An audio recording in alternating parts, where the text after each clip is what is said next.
What is going on tonight? How are we doing today?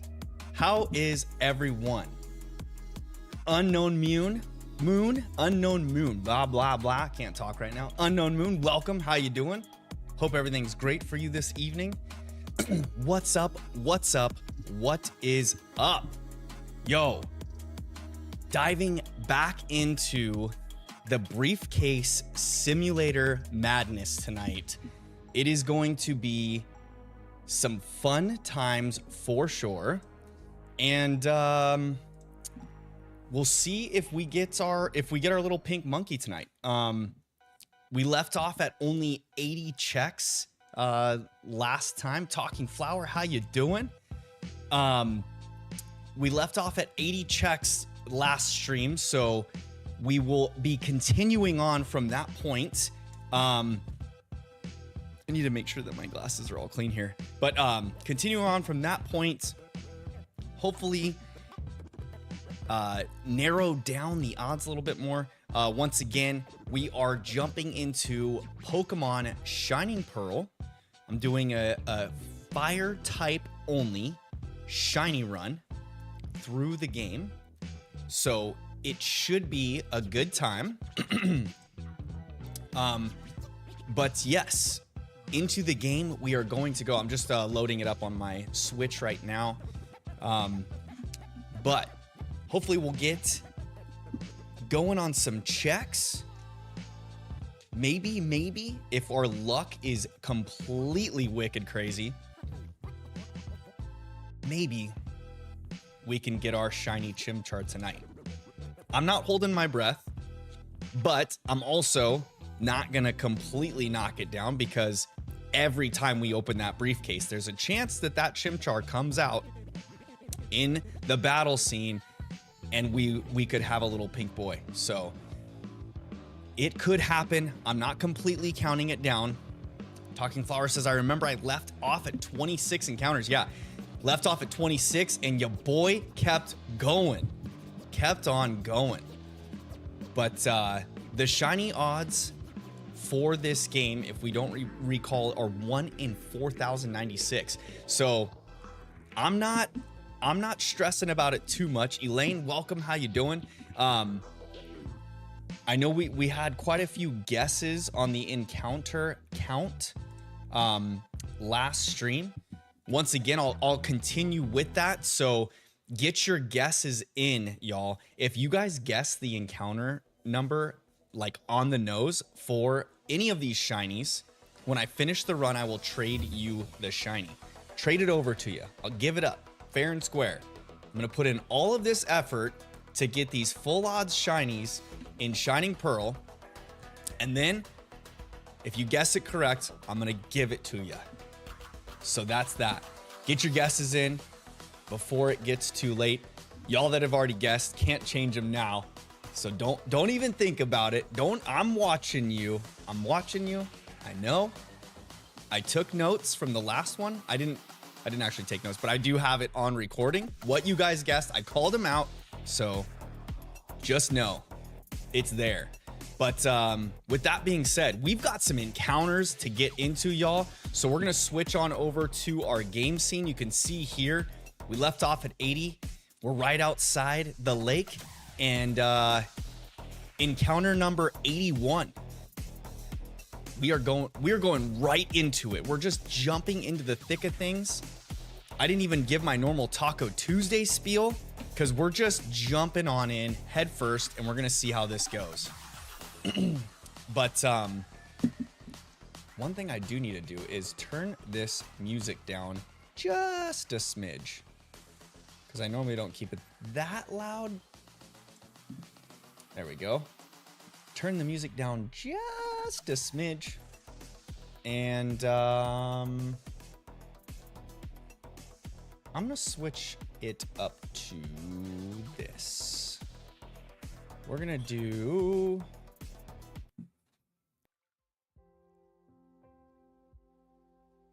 some more chill music for this right here. All right. Talking Flower says encounter 27 to start off. Yeah, we moved right on past that while back, but I'm sure with me communicating with chat and not paying as close attention to the stream, you'll probably catch up. You'll probably catch up because I think you were doing about 3 checks to every one or every 2 of mine, I guess. So 1.5 to every 1 of mine. Yeah, something of that sort. But if you don't recall, we saved outside the lake. This is all a cutscene right here. We've got to get through this cutscene, get to the briefcase, pick our Chimchar, and then throw them out into battle. That's where the check happens. We're looking for the little pink monkey. I've got him on screen. If you're in the shorts feed, he's at the very bottom of the screen. And if you're in the regular stream, he's right below me right here. So that's that. And one thing to remember, that Starly there, that Starly can throw this entire hunt into a tizzy. We can phase on the non-catchable Starly. And you better believe it, when that thing comes up, I am smacking it into oblivion. That sucker is going to get fainted so quick. I will not stand for a non-catchable shiny on my watch. And if it even tries to peek out, you know things are going to get a little spicy. And by spicy, I mean we're going to torch them with Chimchar. With the Chimchar that won't even be ours. What would be really crazy is what if the Starly and the Chimchar are shiny on the same encounter? That would be some wildness right there. It almost makes me want to go in and search the internet and see if anyone has had that happen. That would be freaking crazy good. That's what I want to see. I'm curious now. I am super curious now.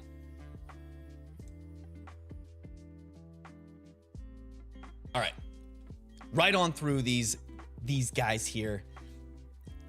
Right on through these conversations and into the briefcase, so we can steal a Pokemon to use, basically, that we're going to take back to the professor, that he's gonna gift us. So in essence, we are thieving this Pokemon.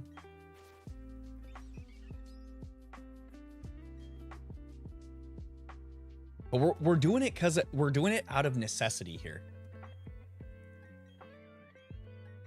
Tell me you wouldn't want to use a Chimchar to smack that Starly out of your way. Right? Am I right? Am I right? All right. No Starly, no Chimchar. We move on.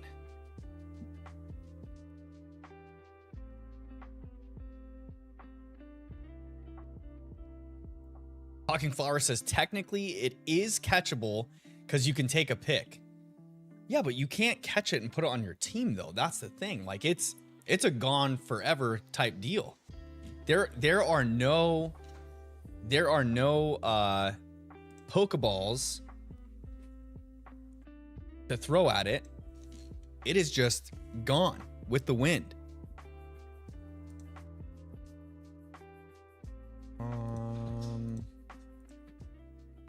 This needs to go up some.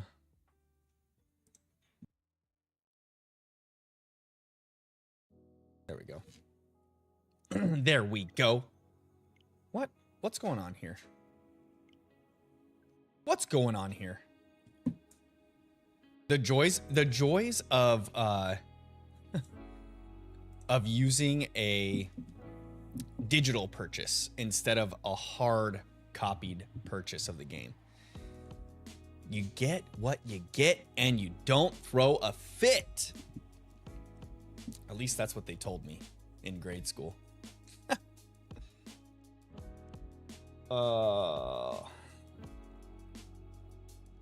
All right. Let's get in here. I think if we keep a good enough pace tonight, there's a chance we hit the 200 mark this evening. That would be moving and shaking. If we can hit 200 tonight. What do you think, chat? You think we can get to 200 tonight? Ooh, Isla. Little booger.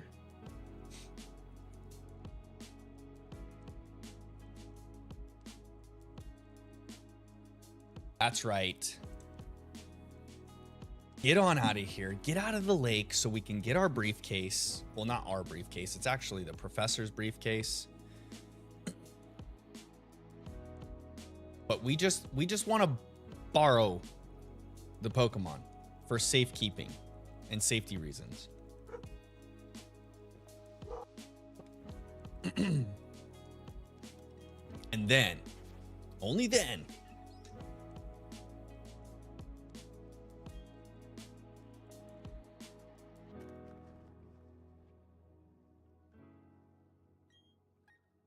guys, I got myself a stream deck and I spent like an hour and a half last night setting up actions and buttons and customizing keys and whatnot.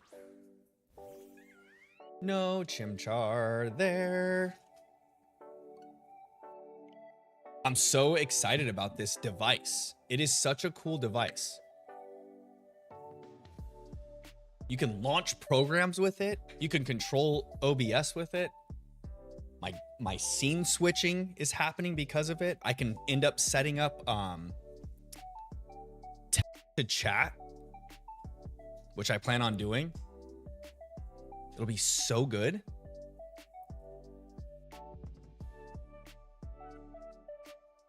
You can key different actions. Just a cool device.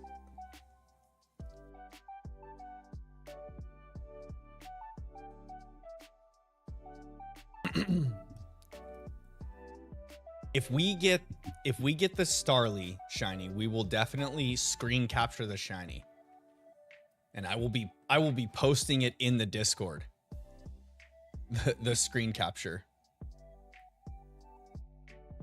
Come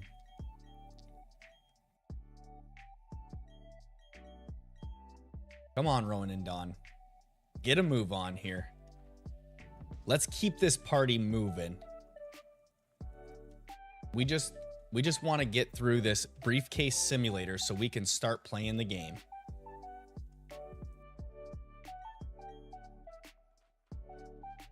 I feel like 80 encounters was a decent amount, but when you put things into perspective, it's gonna be a bit. It's gonna be a bit, y'all. I started looking up other shiny hunts and stats on like how long they take most hunters to get and things like that. It's a little daunting at times. We got to stay laser focused and buckled in.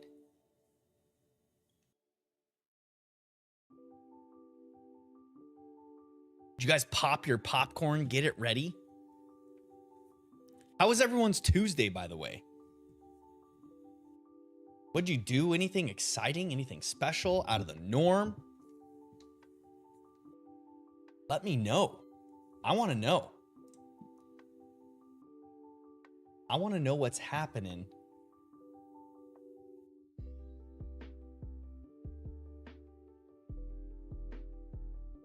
Out there with the fam bam. You know, I didn't double check if bot is working or not. I tried to reconnect it to the stream. I don't think it is. I think now that I'm doing these dual streams, I don't think that my Stream Elements bot knows which stream to be in. I think that could be an issue, y'all. I wonder if it's in my short stream. Yes, it is. Oh goodness, it is in the short stream.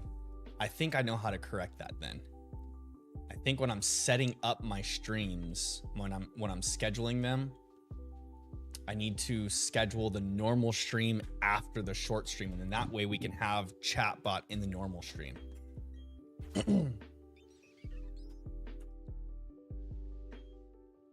think that's what we'll have to do.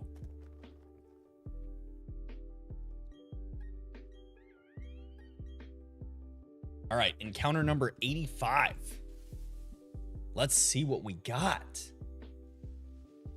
No shiny Starly. No shiny Chimchar. We move.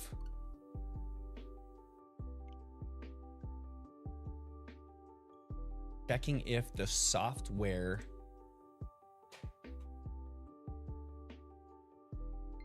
can be played. Can the software be played? Well, sure it can. Should ask the Magic 8 Ball. Magic 8 Ball, will we get the shiny Chimchar tonight? 8 Ball. 8 Ball says, I think so. Oh, man. I hope you're right, Magic 8 Ball.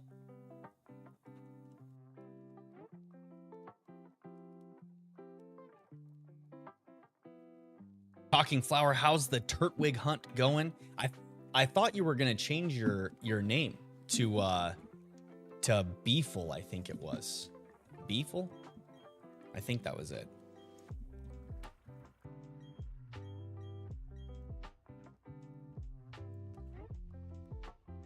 I think that was it.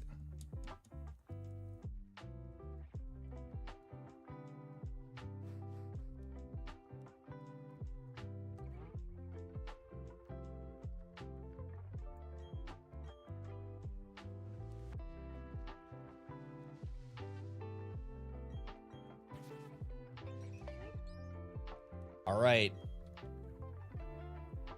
Let's go encounter 86.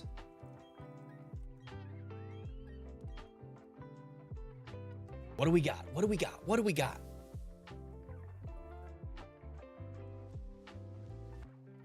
I'm surprised Mass Figure hasn't been in chat recently. Nope.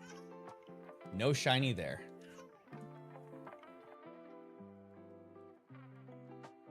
Isla.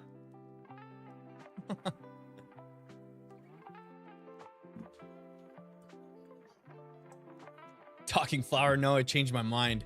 Yeah, it's not for the faint of heart, that's for sure. It is an adventure. But I'm glad you're here enjoying it with me, at least, or like joining me in my my crazy adventure.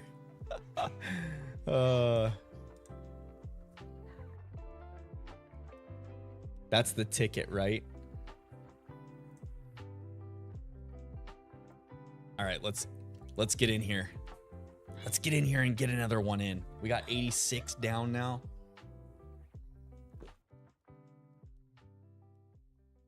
I'm ready for it.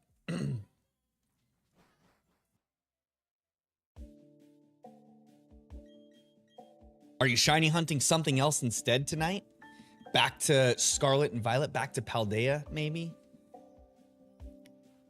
Or technically, you could be in 3 different regions in Scarlet and Violet. You can be in Paldea, Unova, or Kitakami. Dealer's choice. Not a bad place to be in.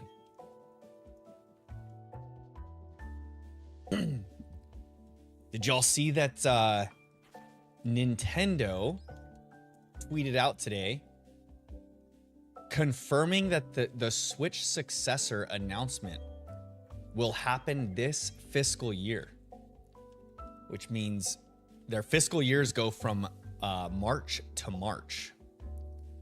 Talking Flower says, nah, no shiny hunting tonight then.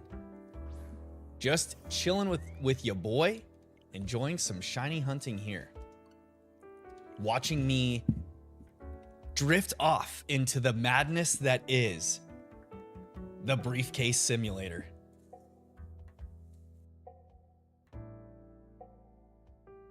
We're keeping it together though. We're keeping it together. We're staying laser focused on this, on the task at hand, in true belief that the pink monkey will arrive. And when he does, our name theme is dialed in. I am so excited for this name theme, y'all. I'm so excited. It is gonna be good. Talking Flower said, I mean, I am shiny hunting. Well, what are you shiny hunting? Not to the game that I was calling out probably then. What are you shiny hunting? I want to know. Give it to me. Let me hear it.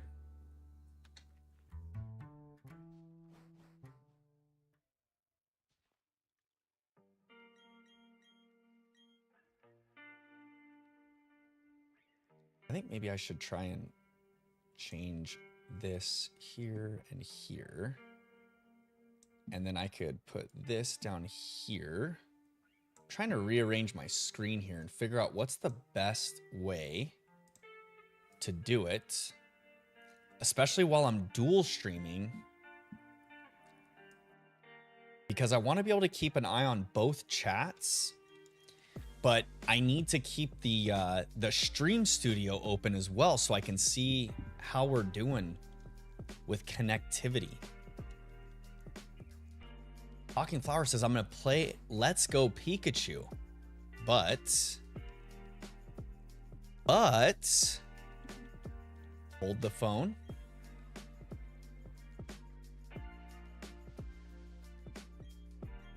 With shinies. Ooh. I still have not shiny hunted in Let's Go Pikachu or Eevee. I do have the Let's Go Pikachu game. I mainly got it for my kids to play, really. I think I was talking about this in the last stream. I've played it up until about Viridian Forest. So I haven't even gotten the first badge in that game. All right, no shinies here.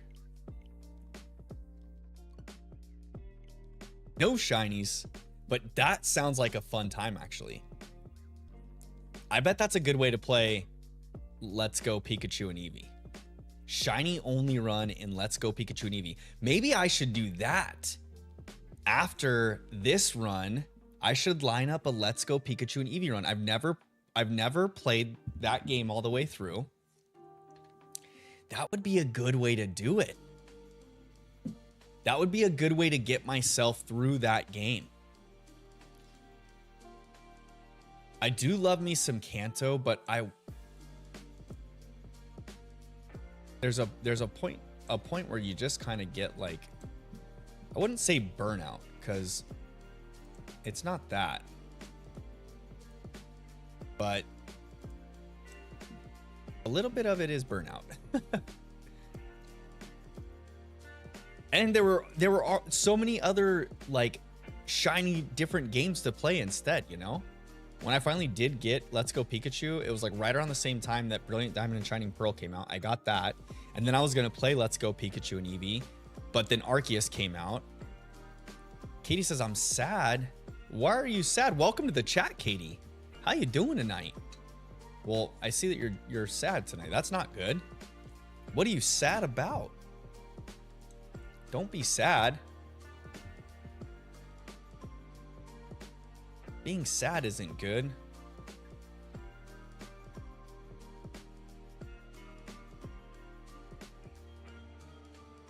All right, get through this talk scene. Talking Flower says, I do have Pokemon Gold and a GBA. Yo, Gold would be a trip down nostalgia lane for sure.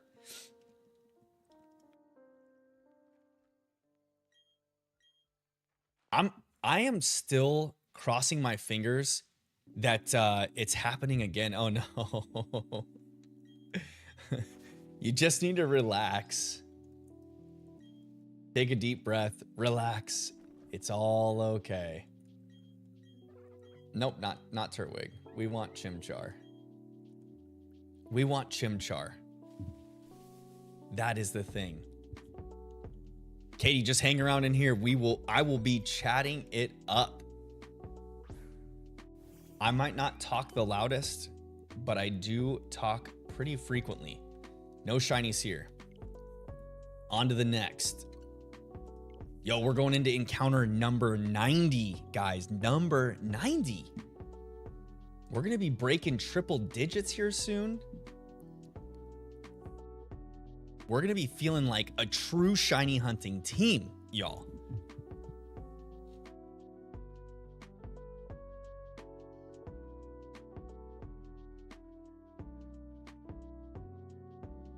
Hey, you just need to sit back, relax, drink some water. It's okay.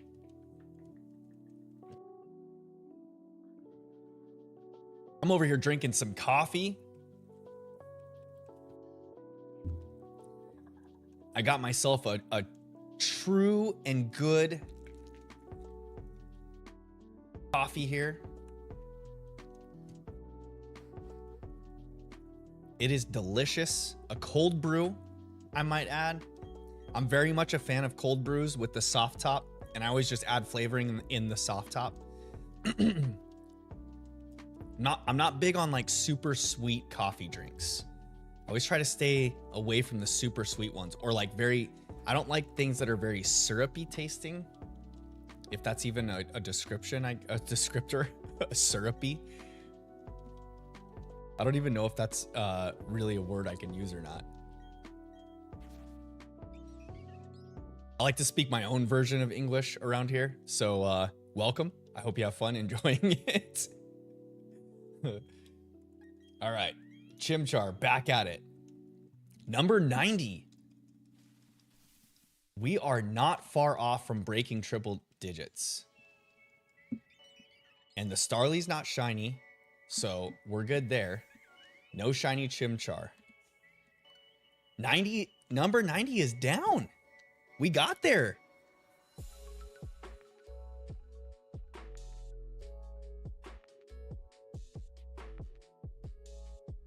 We got there. Talking Flower, have you decided what you're gonna play? Are you just gonna play both simultaneously? Gold and Let's Go Pikachu at the same time? Mini Katie says, you're a cool dad. You know that. Hey, thanks. I appreciate it. I try to be. I try to be.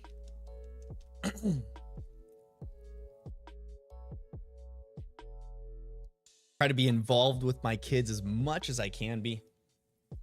It's a fun time. I was actually, speaking of that, I was sitting on the sidelines of Aubrey's last soccer match, and I didn't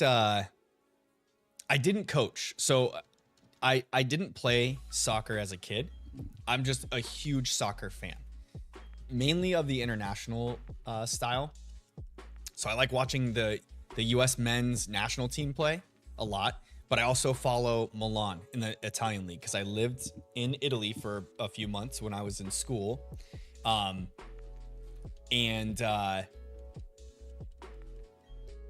so I love Italian soccer.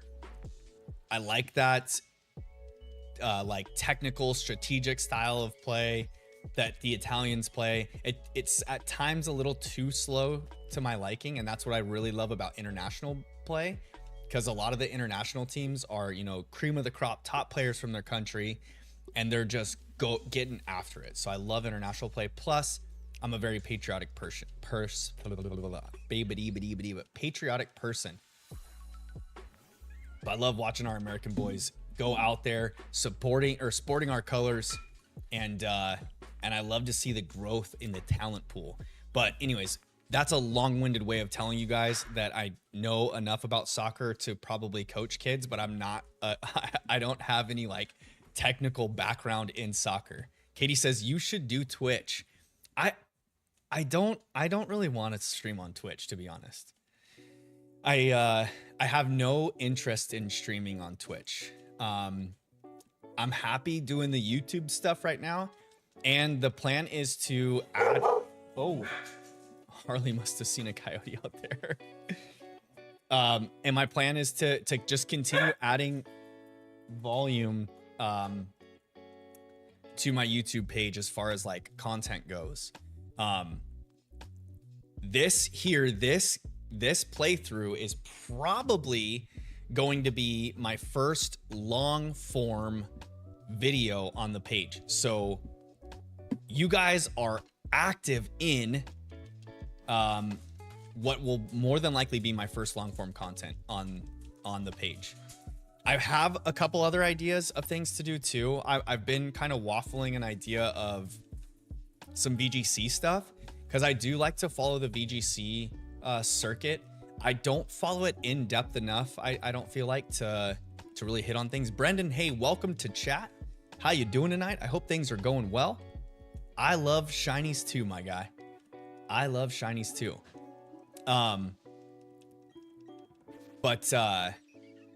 Shoot, I lost my train of thought there. What was I talking about? Oh, long form content. This is going to be the first thing. So if you're in here, you are a part of you're going to be a part of my channel history.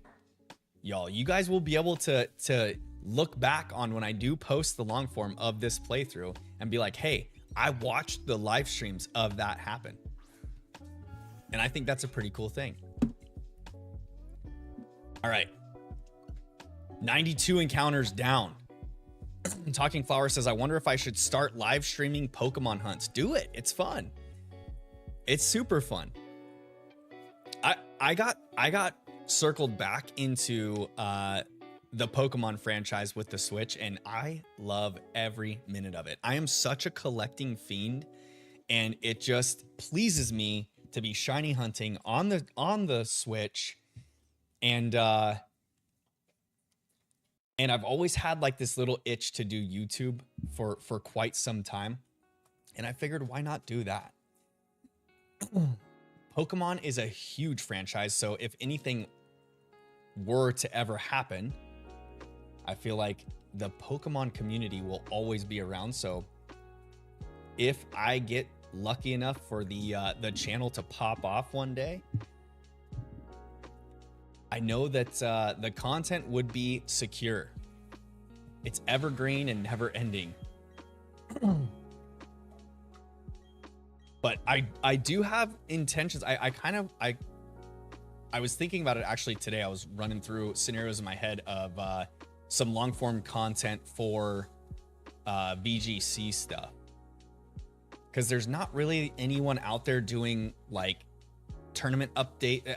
I know that there's one or two people, but they don't do, it's different from what I would do for a tournament update. There's some people that go like super in depth of like the meta and all that kind of stuff, and that's not what I want to do. I'm just talking like quick, easy recaps and like my personal thoughts on the weekend kind of thing from the tournaments that happen. The only thing that's holding me back from that is it is so much time to sit and watch an entire tournament play out. And obviously you're only getting no shinies there. You're only getting a portion of the tournament. You're not getting every match played, obviously. So a lot of the analytics and stuff is all happening behind the scenes on different web pages and stuff that post all the statistics. But I think it'd be cool because I know, like, for me, there's times where I don't have time to watch all weekend. And so I'll go back on like a Monday and go to the day 2 stream and just go straight to the end and watch the final match. But I think if someone were to do like a weekend update, I would watch it. So I don't know, maybe trying that would be a good idea, but that'd be cool. Katie says, I have a friend that has a pet train. A pet train, like a train that you put around your Christmas tree during Christmas time.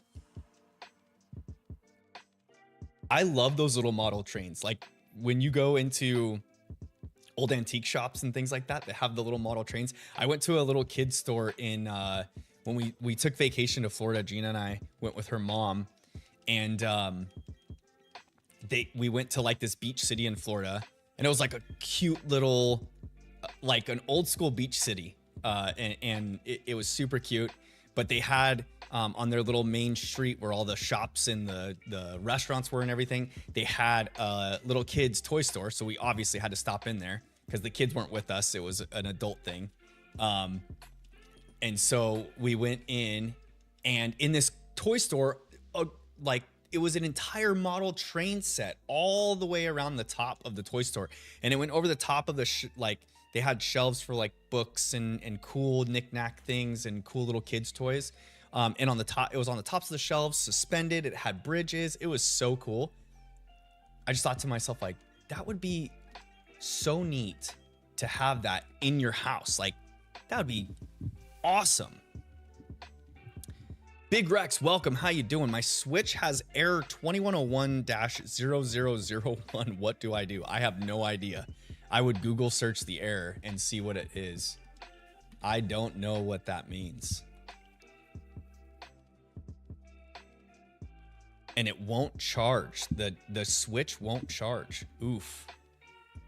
I'm not sure. I've never had that happen to me. Skip Labop, welcome. Shiny starter reset in BDSP is toxic. Good luck. Yeah, I am. I'm not even triple digits into this one. So I'm buckled in. I'm laser focused. We're getting ready for the long haul.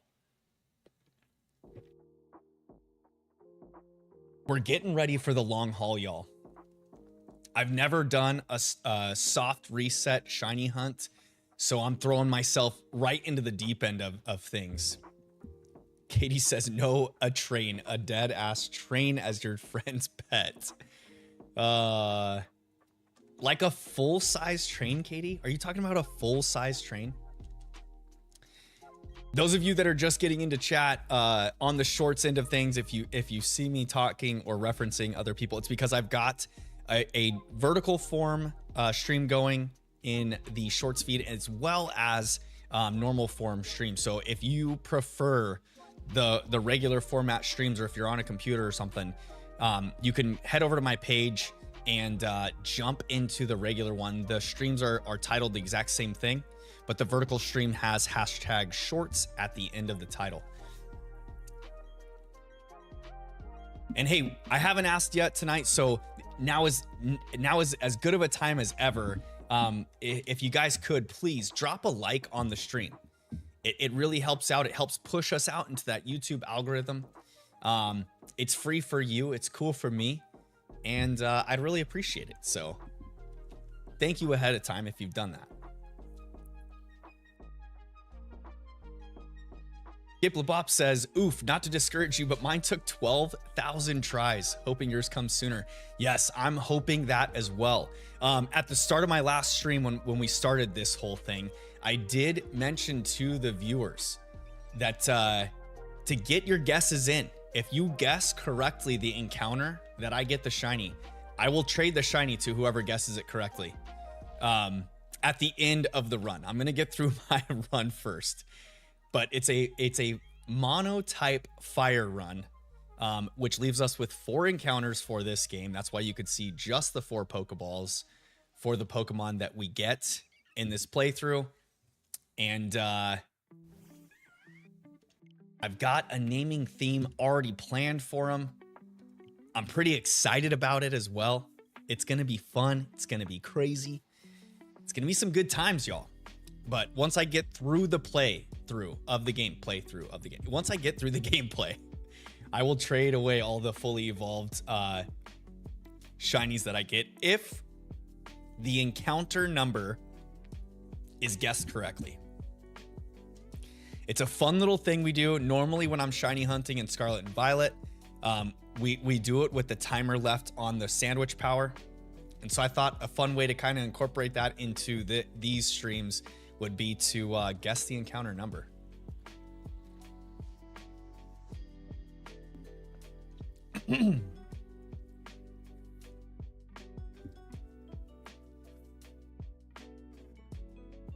Katie says it's a full train and it's running outside when we're FaceTiming. That sounds a little obnoxious to have a pet train. I've never heard of that. It doesn't even sound like real life. This doesn't even feel real anymore.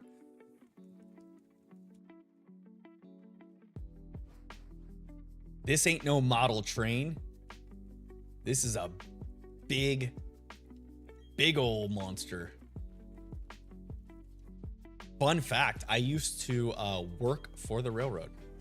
For a railroad. I shouldn't say the, because there's multiple, but I used to work on the railroad. I was a conductor for one of the railroads. Oops.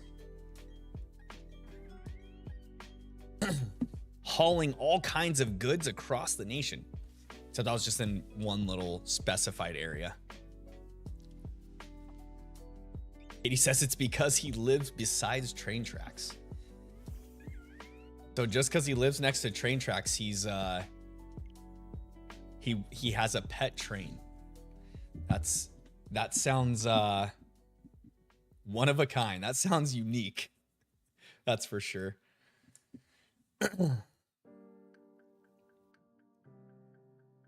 Oh, my Whoop is done charging. I better put that sucker back on. I took it off before I went into the shower to get cleaned up for the evening. Yo, I'm a shower at night type of person.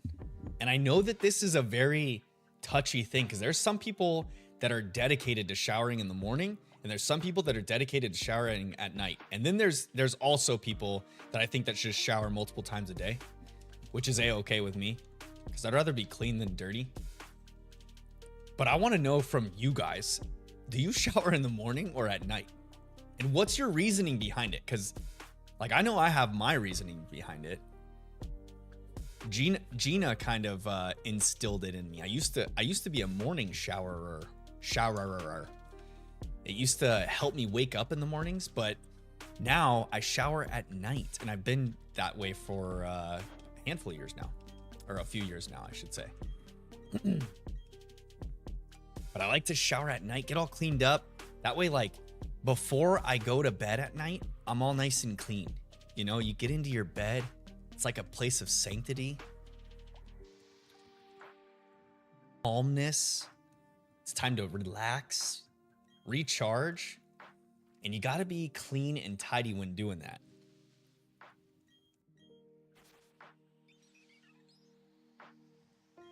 Briefcase Simulator is well underway, y'all. We're only 3 encounters away from triple digits too, which is exciting. We are making progress. It's kind of like I said last stream, we are on pace. On pace for what? I do not know, but we are on pace. No shiny there. No shiny there. Dee dee dee dee dee dee dee.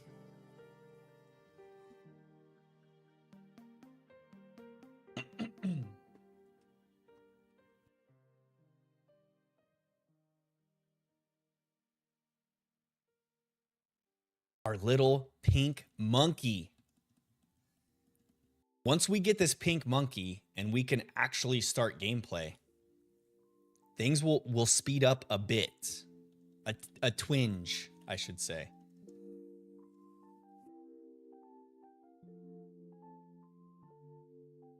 And then for our second encounter, I think technically we could get Houndoom or Ponyta. So I might just knock out both before. And then I think we have to wait until after badge 4 or 5 before Magby is encounterable underground. Angel Dust, hello, welcome to the stream. How are you doing tonight? I hope you're having a wonderful Taco Tuesday. Talking Flower starting the Let's Go Pikachu shiny run. Yo, that is going to be a fun time.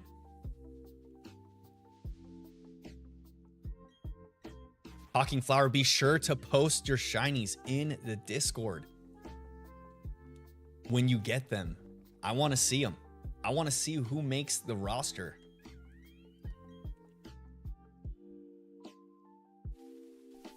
All right, Chimchar's in. Let's go. Giplabop says, I can't remember if the shiny is or the Starly is shiny locked. But that would be the ultimate middle finger. Yeah, it's not shiny locked. I can tell you that. I know for a fact it is not shiny locked. And yes, I am praying that we do not phase on that darn little bird, because if we do, I might lose it. I might lose it for real. I missed that encounter. We gotta get that counter up on the encounter.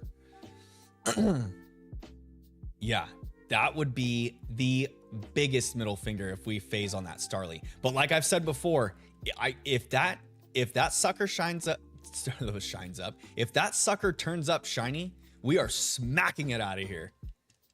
I will not stand for a non-catchable shiny.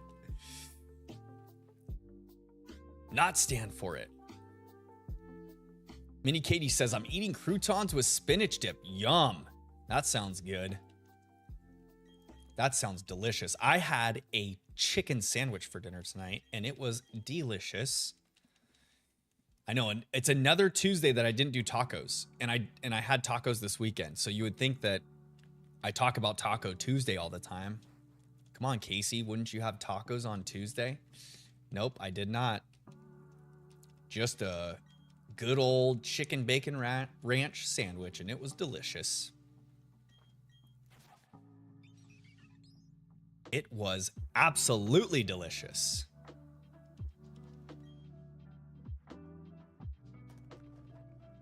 Talking Flower says, first I have a shiny locked Pikachu. Yeah. Well, good thing is you can start finding shinies pretty quickly once you get a good catch combo going. Cool. Every time I see that Starly not be shiny, it makes me happier. But the one time it gets in, I'm going to lose my mind. We don't want that to happen. We don't need a non-catchable shiny. That will be no good. Well, if you haven't already, please remember to drop a like on the stream. It does help push the stream out into the YouTube algorithm.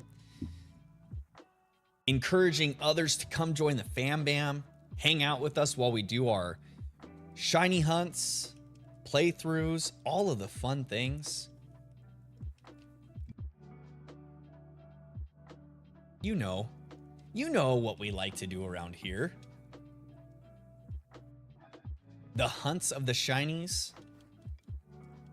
And now that we've started this, I guess we're going to have to add shiny only playthroughs to the repertoire. The repertoire.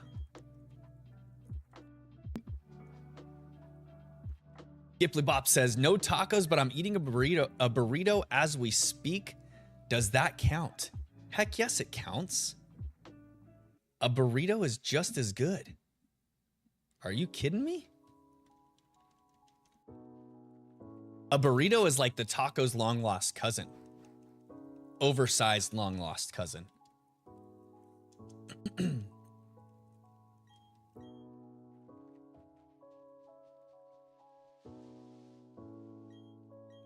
All right. Starlies are attacking. We are opening briefcases and grabbing ourselves a Chimchar. I could have made this a grass only, shiny only run. A grass shiny only run. There we go. Grass type shiny only run. There we go. Use your words, Casey. Use your words. That would have made this much easier for me. But yo, we are 100 encounters in. We are underway.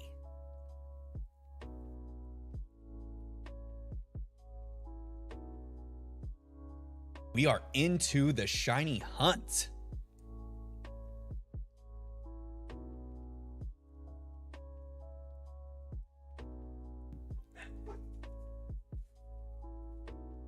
Come on, game, load up. Just wake up there, little Switch. Wake up there. Get your groove on.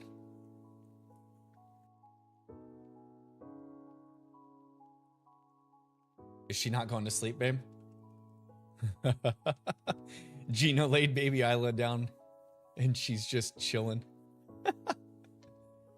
She said, nope, not going to sleep right now, mama. I want to come hang out and party. I just want to come hang out and party. What time is it? Let's see. It is 7:30 my local time. Well, it's 7:25 and she usually goes to bed by 7:30 and she is just having a ball right now looking at me. Hi, cutie. Baby Isla. The only distraction from Pokemon besides Gina. And of course the other 3 kids too.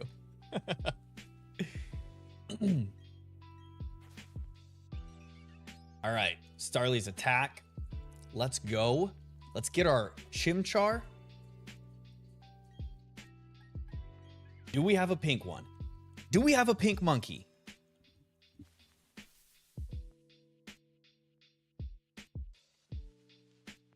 Definitely not a shiny Starly, so that's good. No pink monkey. 101, y'all. We are into triple digits. I wasn't even sure that this would happen. I mean, I knew that it would take some time. Don't get me wrong. I wasn't thinking that we were going to have ourselves a Scarlet and Violet hunt here. But I never knew that this day would come where I would do a briefcase simulator. And into the Matrix I am diving.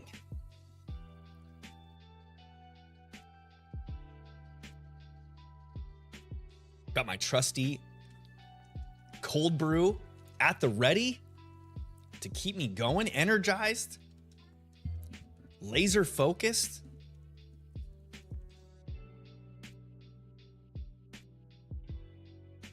Yo, what is y'all's favorite shiny Pokemon? Let me know in the comments. Let me know in the chat. I want to see the shiny favorites from you guys. Giplabop says shiny Infernape is objectively the best of the starter shinies. Ooh, it is really good. I do like Infernape shiny, but the Turtwig line is my favorite starter Pokemon line. And I am always a grass starter chooser in playthroughs of games. I mean, obviously I'm doing a fire only run here, but Turtwig is my favorite of all the grass starters, of all starters. And his shiny goes so hard. I feel like Turtwig's shiny is so good and Grottle's is good, and they make up for the lack of Torterra's shiny. Torterra's shiny is kind of like disappointing in comparison to Turtwig and Grottle, but it's still okay. It's just like one of those that I would agree Infernape of the final evolution stages of the 3 starters is probably the best of the shinies. I like how they kept the Chimchar line all that same like pink theme. That was really good. The Masked Man, welcome to the chat. How you doing? How's your Tuesday? Skiplabop says for BDSP anyway, for the starter shinies, objectively Infernape is the best. I would agree. Favorite shiny period is Haxorus. Yo, that's a good one. The black shinies go hard. Shiny Rayquaza, shiny Charizard. Ooh, there are just some good black shinies. My favorite shiny overall is Umbreon. Umbreon shiny is my favorite. He's got the blue rings. It's just, it's elegant, it's sleek, but badass. It is top tier for me. Minnie Katie says Snom is her favorite. Snom's a good shout out. And Frostmoth. Talking Flowers' favorite shiny is Pidgeotto. That's a different one. You don't hear that too often. No one gets my Snoms, Katie says. Hey, you can have all the shiny Snoms you want. I am not here to steal any shiny Snoms from anybody. That is not my MO. If anything, I'm a shiny giver, not a shiny taker. But even on top of that, Snom would not, if I was a shiny taker, Snom would not be one that I would take. But hey, to each their own. Everyone has their own cup of tea. Oh, can't go too far there.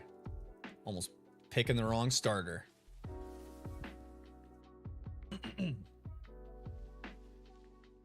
Giplabop says shiny seal is goated. I feel like you're trolling right now.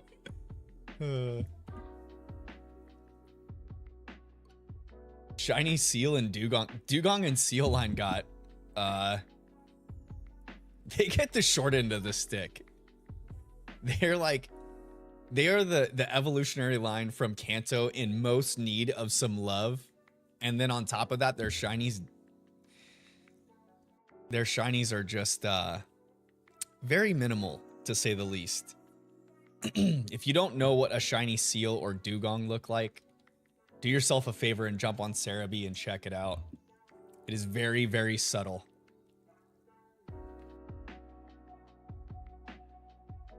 A very, very subtle shiny indeed. But hey, if that's your favorite, go right on. I will support any Seal and Dugong shiny stan out there. Can't say that I would become a Seal or Dugong shiny stan myself, but what?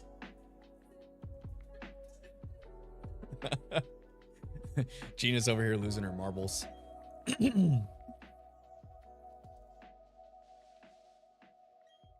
Dogs are barking. Yeah. Well, that's because they follow you outside through the front door when you leave it open. Our pets' heads are falling off. They're not really. I'm quoting a line from Dumb and Dumber. No, the line in Dumb and Dumber when Lloyd's talking about all the things that are going wrong and crazy. Oops. I think it's Harry that actually says it, not Lloyd.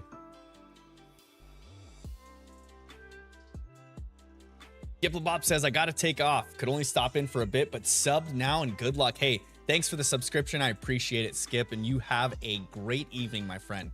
Hope to see you again in the next stream, which will be next Tuesday. Next Tuesday. No stream on Sunday. It is Mother's Day, y'all. So if you haven't already, get out there and do something special for the moms in the world. They deserve it.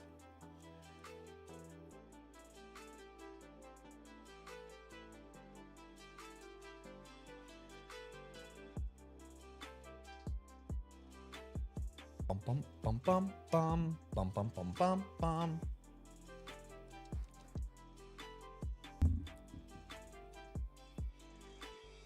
Masked Figure has not been in streams lately. It's been odd. He's normally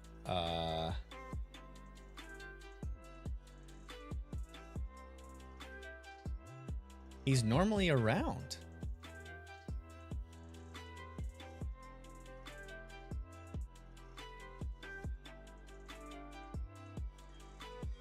think this is like the third stream that he the third stream in a row that he hasn't been to, which is different because he's usually in here.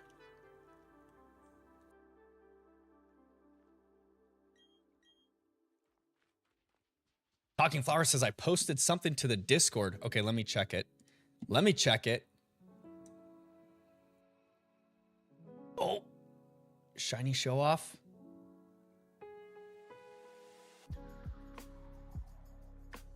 Yes. Nice. I'm excited for you.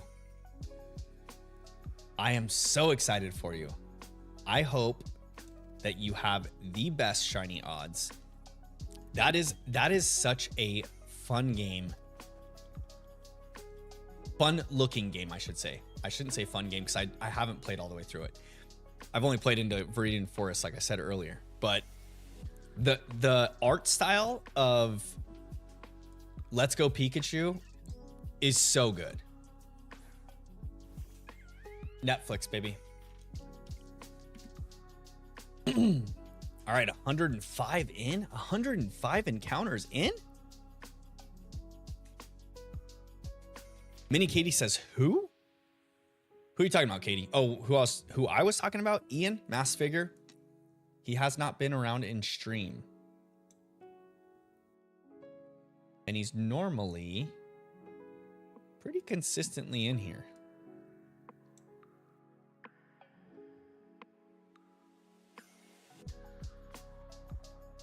But he hasn't been in for, I don't know, I would say probably 3 streams in a row now. I haven't seen him in stream.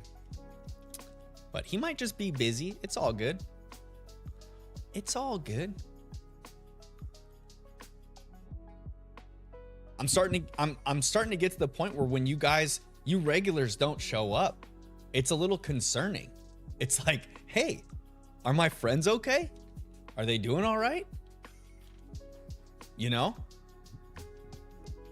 I want to make sure that everything's fine.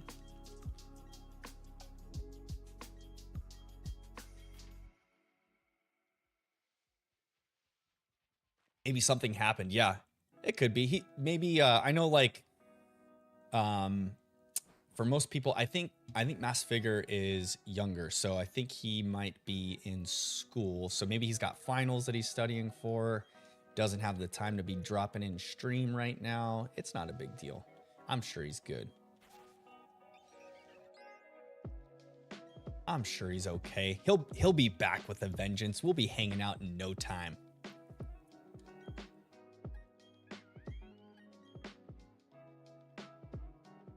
Talking Flower says, I'm gonna post it to Reddit. Do it. Yes. Post it.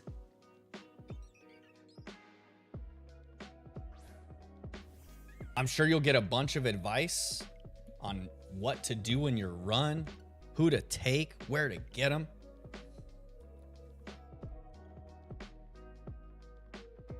You might get advice that you don't want. The internet is a strange, strange place, y'all.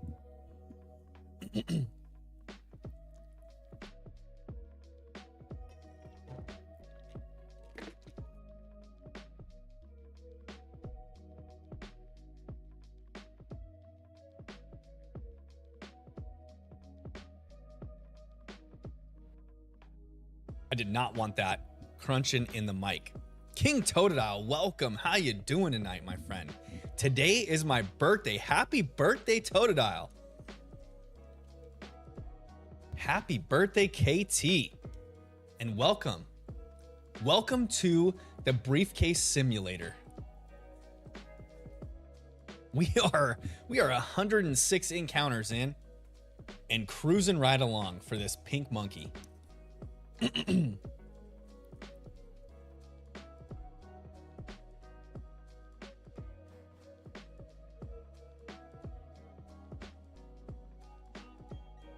How is your Tuesday going? What's new? What's good?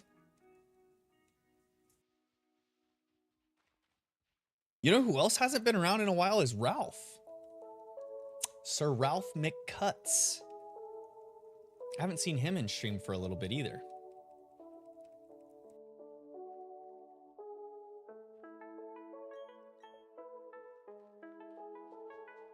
King Totodile says, I remember this. I did it for Turtwig. I have PTSD with that. Oh no. Oh no. I just had another viewer tell me that it took them 12,000 encounters for this briefcase simulation. So I'm hoping, I'm praying that I don't go triple odds like that. That would be no fun. But hey, it is what it is, right? I'm trying to become a true shiny hunter. And as long as we don't phase on that Starly, then we'll be good. King Totodile says, it's going good. I went out to dinner to Red Robin. Got some Pokemon cards, got good ones. Nice. Good pulls, Red Robin. Yum. Very good. That sounds like a pretty good time. Sounds like a good birthday. Did they give you a special birthday dessert? Did you get a birthday cake for the free birthday cake dessert? Do they let you pick your dessert on your birthday? That would be kind of cool. They just give you an option of whatever dessert you want off their menu. I feel like that's how they should do it, right?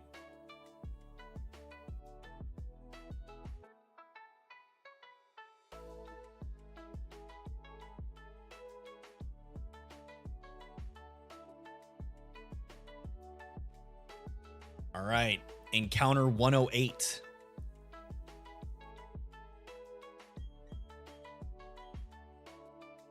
I'm feeling like right now, every time we hit a new like 10 increment, I feel like a little bit of traction, a little bit of like weight releasing off of my chest.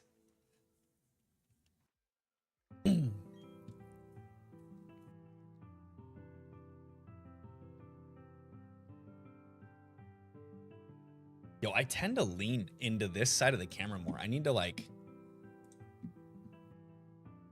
fix this. Which way do I lean? This way. So this side needs to come out more. And this side needs to go in that way. And then like this. There we go. Camera adjustment. There we go.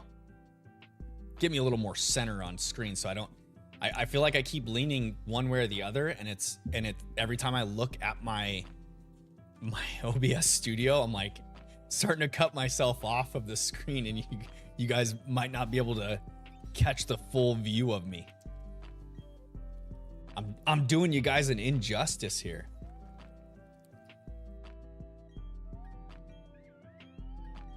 All right, let's go, Chimchar.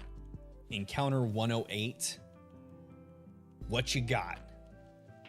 What you got, Chimchar 108? No shiny Starly. That's a good sign. No pink monkey. Right back in. We need to get a groove going. Jan, welcome back. Hey, how you doing? How you doing this evening? How's your Taco Tuesday? Welcome back to the briefcase simulator we've got happening. Buckle up, get your popcorn. We are 108 encounters down with plenty more to go.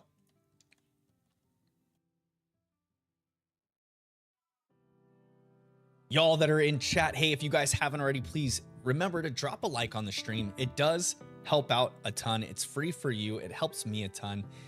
Pushing the stream out into the YouTube algorithm, encouraging others to come join along.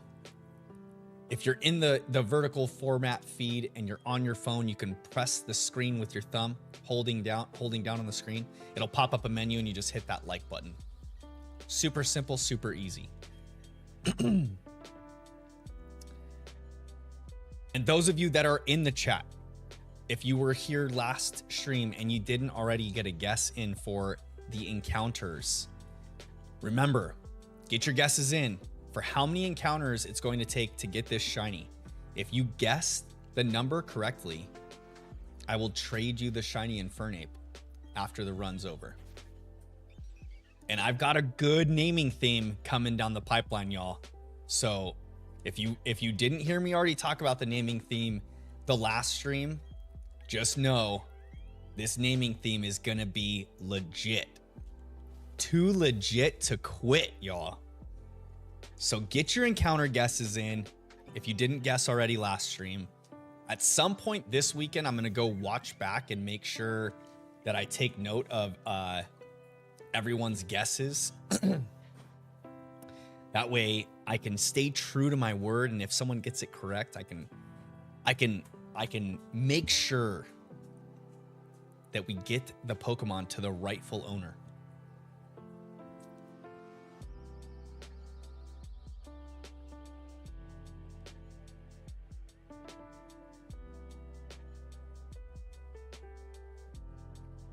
Y'all, this is encounter 110.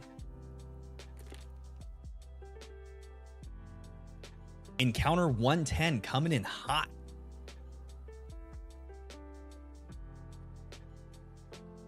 I wonder what the timing it's actually taking me on this this little bit here. This little ditty.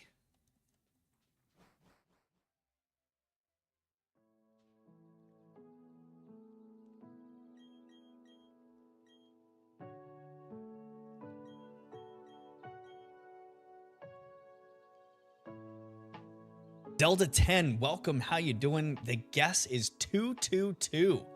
I like that guess. That is a great guess. I am hoping that is correct, because that means that we would get the Chimchar sooner than later. Just remember, y'all, if you don't already know, we are on full shiny odds here, and in it's the same in this game as what it is on all modern games. It's 1 in 4,096 is our shiny chances. So each time that we throw our little monkey out here, there's a 1 in 4,096 chance for it to be pink. And 110 was not it. But we keep moving, y'all. We keep moving. I'm starting to get the routine down a little bit better. Zelda 10's changing to a 777. I'm feeling that one better. Yo, that looks like a way luckier number as well. 3 7s in a row. That's a pretty lucky one. And I will still gladly take that number over something in like the thousands of range. Yeah, the triple odds 12,000 encounter. Ooh, I'm praying that we don't get that. William, welcome to chat. How you doing tonight? William White the Third. That name sounds regal, super regal.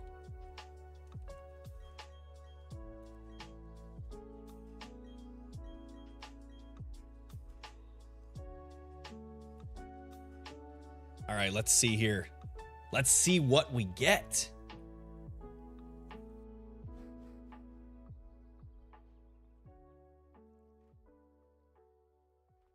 Can we get a shiny way under odds? I was saying this last stream that if I get lucky enough to get this shiny somewhere less than 1,000, like within the hundreds, I will gladly take that, and then everything else being over odds. Because every other encounter after this is going to happen much more quickly than this. So it's almost like I wouldn't mind being over odds on all 3 of the other encounters in this run. And I'm talking significantly over odds just so that we can get this one within like a couple hundred. That'd be great. But I don't have a good feeling about that happening. William White says, I appreciate you, man. I'm doing well. How about you? I am doing well as well. I am doing well as well. It's been a good Tuesday. It's my stream day. I always get hyped up and excited for stream nights. It's fun for me. I enjoy setting up, getting everything ready to go. Plus, I've been enjoying the whole YouTube thing, creating content and such. Since January, I've been doing it more. I started streaming, but then took a couple months of, you know, farting around with some video editing software and learning how to do some of those things. Finally put out a few different shorts. I'm excited because this run here, I'm gonna make into my first long form content, which is gonna be super fun. I'm excited about it. And I think what's even more cool on top of that is if you're in the chat with me during this run, it's gonna be cool to be able to look back and see the footage and know, hey, I was there for that. I think that's a cool feeling. If you were a viewer of a streamer when they turn it into long form content. So I'm excited. And my day was good. Nothing too crazy happening. Work went well. And now I'm here with y'all, hanging out, streaming. It doesn't suck. This doesn't suck. Talking Flower says, I have a question. What shiny should I get first? Uh-oh. I think I'm having a drop in internet connectivity. I was having some issues with my internet speeds earlier today. And I don't know why, but my ISP is crapping.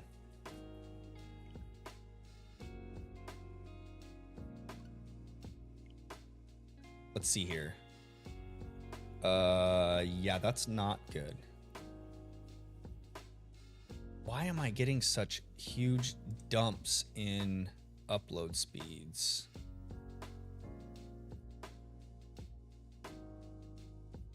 Like, we're talking terrible upload speeds.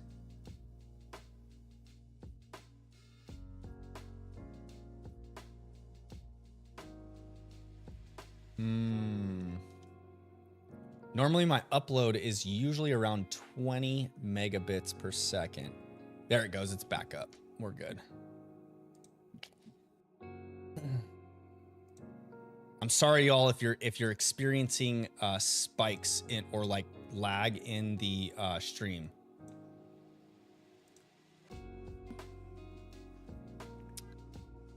Talking Flower says, I have a question. What shiny should I get first? I think that you should try and get Bulbasaur in the Viridian Forest.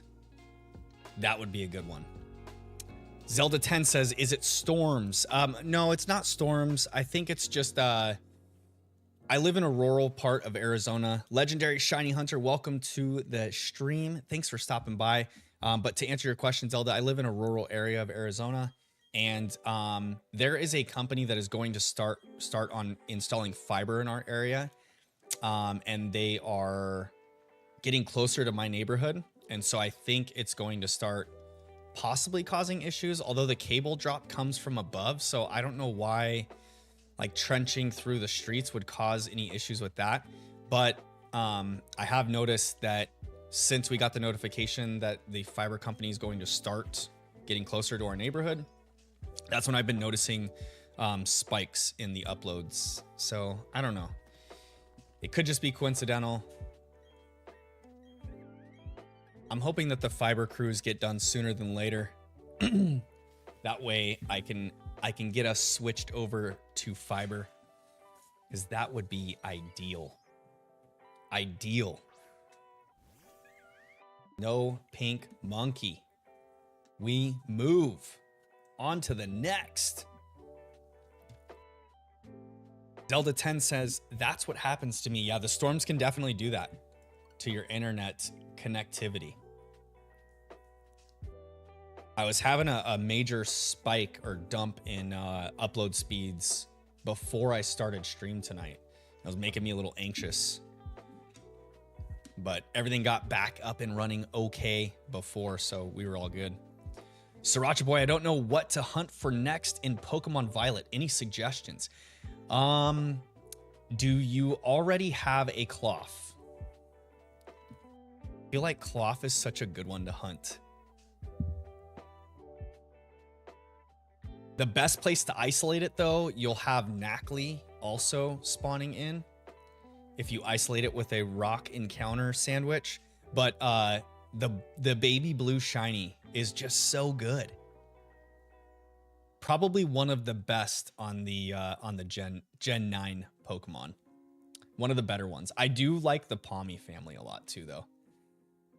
That bright pink Pika clone. I like the Palmy line. I'm a fan. It is a good line. I love the little, they're almost like fat workout Pika clones. It excites me. Sriracha Boy says, yeah, one of my first. Okay. Let me think. What's another one? Zelda Tense says, I think that's what it is, the people, because they did that to my neighborhood too. And that's what happened when we lost internet and TV for a while. Yeah, it could be. I feel like anytime construction goes on, it can mess with, like, you know, the phone lines, cable lines, power lines, all that. Because technically those, even though most of those lines are overhead out behind us, they start underground at some point and then stream up to the power lines. So it would make sense. It would make sense. Hopefully not too bad though. Back to Sriracha Boy's question. You said that you're in, let's see, in Violet. So you are in Violet. So you can't do Drifblim or Drifloon.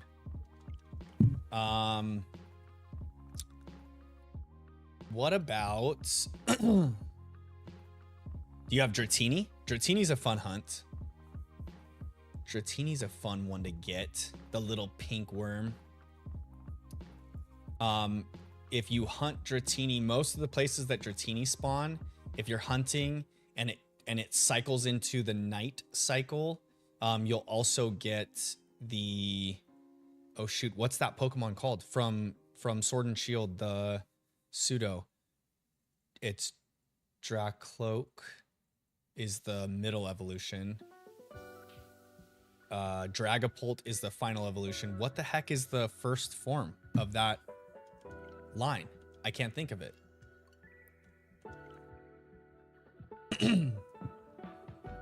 Z Colt says, oh cool, a BDSP stream. Yes, it is, my friend. It is a briefcase simulator stream right now, until we get our shiny starter. But we will get there soon, hopefully. Well, sooner than later, I guess. Dreepy, Z Colt, yes, Dreepy is the one. William White says, Pokemon's very cool. I like what they do with Pokemon. I do too. I really enjoy these games, and I enjoyed Scarlet and Violet a lot. I did.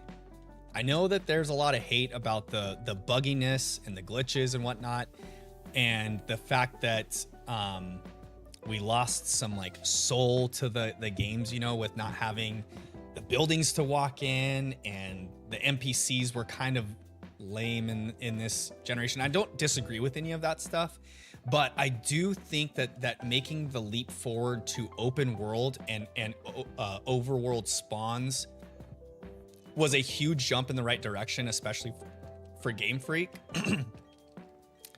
And I know most people's contradiction is, well, there's plenty of other gaming studios that are doing so much more with, you know, the same amount of resources and yada, yada, yada. But ultimately, it's Game Freak. They've never had anything in this type of realm until, you know, this generation of Nintendo consoles. So I think it's good. And I think as long as we're patient, I think we will continue moving in a good direction with the Pokemon franchise. It's exciting. I remember being a kid with Red and Blue. I think I was 10 or 11 when Red and Blue first came out, and it was was exciting. And I can remember back then just wanting it to be like real life, you know? And then when the 64 came out and we had Mario 64 and you get to run around in a 3D overworld, I just thought to myself, how cool would it be to be able to hunt Pokemon like this and have them spawn in? And we're finally getting that, you know? It's a good thing. A good thing. Ralph, welcome. How you doing tonight, my guy? I was just talking about how I haven't seen you in chat in a little while. But welcome. I'm glad you made it. You're over in the shorts stream.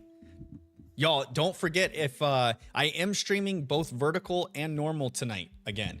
So I just started doing this last stream where I'm streaming to the vertical format as well as the normal format. So if you do prefer normal, head over to my page.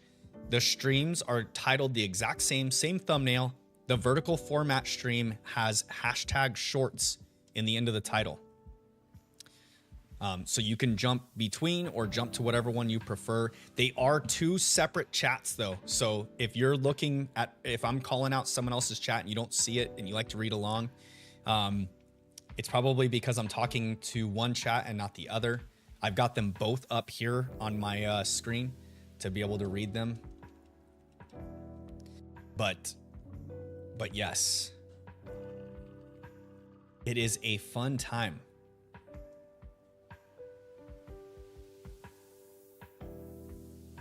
William White says the same here. The bugginess does not get me at all. I like Scarlet and Violet a lot. I really do. It is a great thing. The bugginess does get to me. I can't say that I'm not like, I understand the complaints and I do have complaints about it as well, but it's okay for me to look past that. Like I don't have a major problem looking past some of the bugginess. It does frustrate me at times, but it's not enough to where I'm like disappointed in the games or anything like what you see online. And I feel like that very small, like it's a small bunch of people that are complaining in that regard, but they're also the loudest. So it's I feel like it's being heard the most, you know? They're the most vocal online, at least. Oh, whoops. Hit the home button on accident there.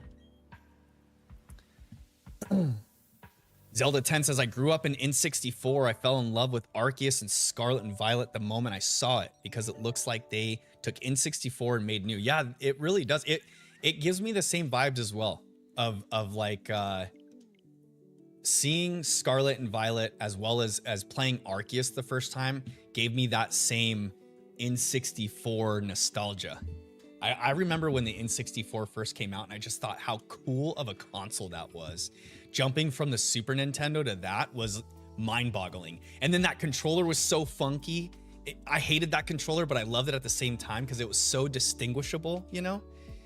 It was a good time to be a video gamer. That's for sure. Z Colt, welcome to the regular stream now.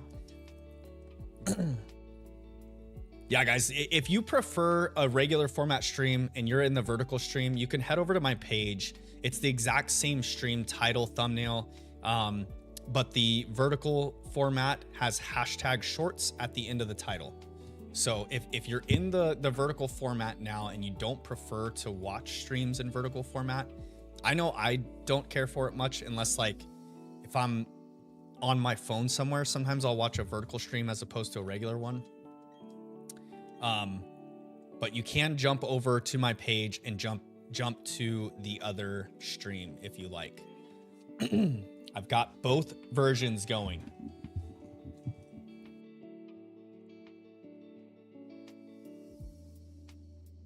Delta 10 says, I love the N64 graphics. They were such a huge jump for real. From, like I was saying before, Super NES to N64, the jump in graphics was huge, especially for Nintendo, because you had, at that same time, you had the first Sony Gen 1 Sony PlayStation, and then I think a year or two later, the Generation 1 Xbox came out. And those two were so far and away graphically better than the Nintendo system. But it was still good. It was fun times. Sriracha Boy says, I just hate when shinies spawn in walls. Yo, I have not had that happen yet. Knock on wood. I'm hoping that that doesn't happen to me ever. But I've seen the internet horror stories of that happening. The shiny wall spawns. Oof. That scares me.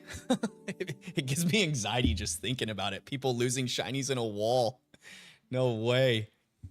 Z Colt says, I found an elderly couple, took their genie and magic pink cat.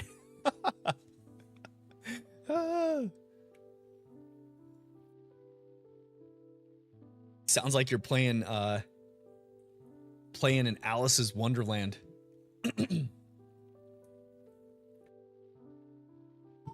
Hi, baby Isla. My baby's just chilling down on the floor, watching me. She likes to just listen to me talk. It's funny. I think it calms her sometimes. The little cutie pie. She's my baby. My fourth.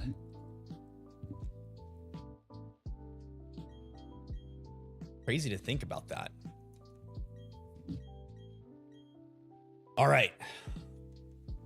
I feel like during those encounters and me talking, I might have missed an encounter jump. Because I just looked down at the counter and I see that I'm at 118 right now. I feel like I should be higher, maybe not. Maybe I'm just going crazy because we're deep into the briefcase simulator now.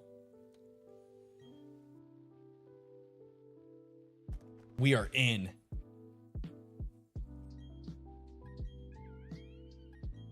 Taking the chimchar.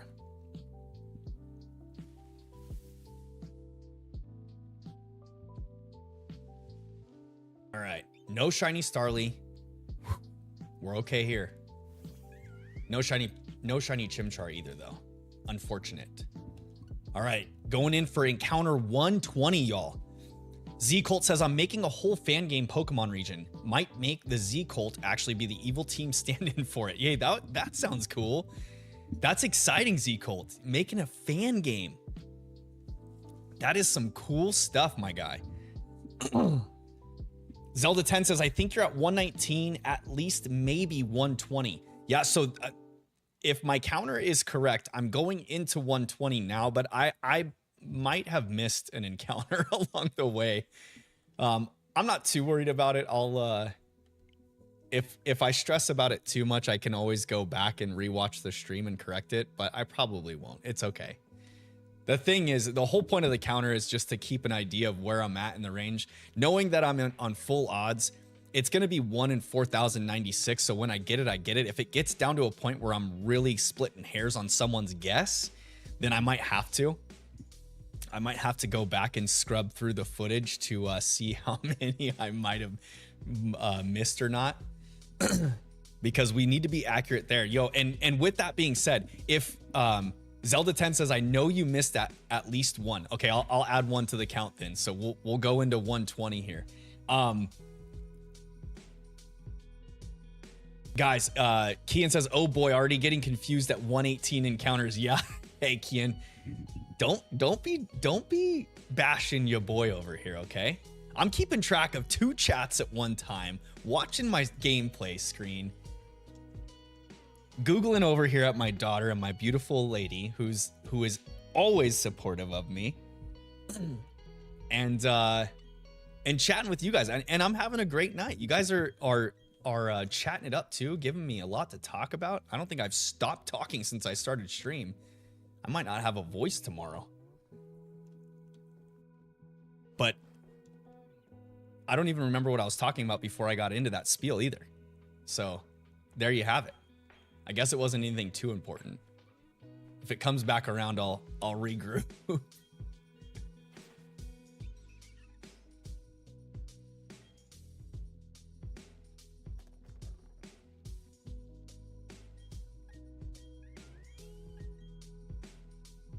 D-Colt says the Colt won't be that important to the story. Gonna pull a Volo with it. Yo, That sounds super cool. How long have you been doing video game programming? Is that just a hobby, or is that something that you went to school for, going to school for? That sounds super interesting. Super interesting. Yo, guys, also, if you haven't already, please drop a like on the stream for me. It does help out. It pushes the stream out into the YouTube algorithm. It'll help encourage others to come and join along in our fam bam. It's what I call the group here. And also, if you haven't already, consider joining in our Discord. In the shorts chat, I'm going to type in a command right now for the chat bot, and it will drop the link. You can click the link and move into the Discord if you like. Those of you that are in the regular stream, the chat bot's not connected, unfortunately. You'll have to jump onto my YouTube page to get the link from there. But if you join in to the Discord, we've got a small little community forum in there. And if you guys have questions for me or anything outside of the streams, it's a little bit easier to contact me then. Dracha Boy says, I'm gonna have to call it a night because I have school tomorrow. But will you be streaming tomorrow? No, I will not be streaming tomorrow. I stream every Tuesday and every other Sunday. But I will not be on this Sunday. It's Mother's Day. So do something nice for your moms out there. Or if you have a significant other that is a mother to your children, go do something nice for them. Go do something nice. So Sunday, we will be doing something nice for Gina. Actually, this Sunday, we'll have all of the kids, so we'll probably do like a family day. And then Monday, I'm going to be doing something for her. But she's sitting right here, so I can't explain to you guys what I'm doing. Nothing crazy, nothing wild, but it's nice. It's going to be a nice evening. We're going to enjoy each other's company. We're going to celebrate her being a mom and a bonus mom to our beautiful babies. It's going to be a great time. No shiny Starly. Thank you. No shiny Chimchar. On to the next. Z Colt says, I'm not programming yet. I'm currently fleshing out what I want to put into the game, as I only have the legendaries, rivals, gym leaders, antagonists, starters, pseudo legendary, and gimmick planned. Yo, that's a lot already planned though. You're making some good progress already. Jan LeBoy says, I'm afraid for you with the first gym with fire only types. Yeah, I would be as well. But the cool thing is about this run, so I haven't explained this since the beginning of last stream, but what I'm doing is, it's not a Nuzlocke, but I am going to follow a level cap, no items in battle, just held items, and then our 4 encounters, all of that good stuff. But the cool thing is that Chimchar will evolve into Monferno before that first gym. So we'll have fighting type, so we'll be neutral to all of the rock type moves that he has. So we'll be good. We'll be golden. Stracha Boy says, got it. Hope you get the shiny. You guys have a wonderful Mother's Day. Thank you, Stracha Boy. I hope you have a wonderful weekend as well, and hope to see you on Tuesday next week. Zelda 10 says, my birthday is in a day less than a day less than weeks. Wait, I'm getting confused. I think I'm stroking out right now. My birthday is in a day less than weeks. Did you miss a character there? Am I reading this wrong? A day less than 1 week? Is that what that's supposed to mean? A day less than 2 weeks. Okay. A day less than 2 weeks. Okay, I wasn't losing my mind. I thought I was having streamer brain and I couldn't read.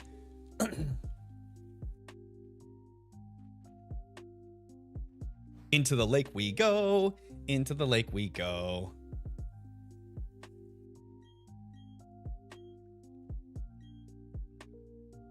Zelda, you'll have to be in our streams more often and remind me. I'll give you an early birthday. Happy birthday.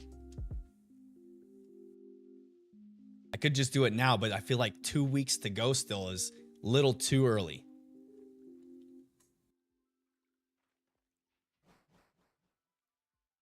Jan LeBoy says, happy Mother's Day to all the mothers here. Yes, of course. You gotta do something nice for the moms. They do a lot for everyone. The moms are important people in this world, and you gotta treat them right. All right, let's get our starter here.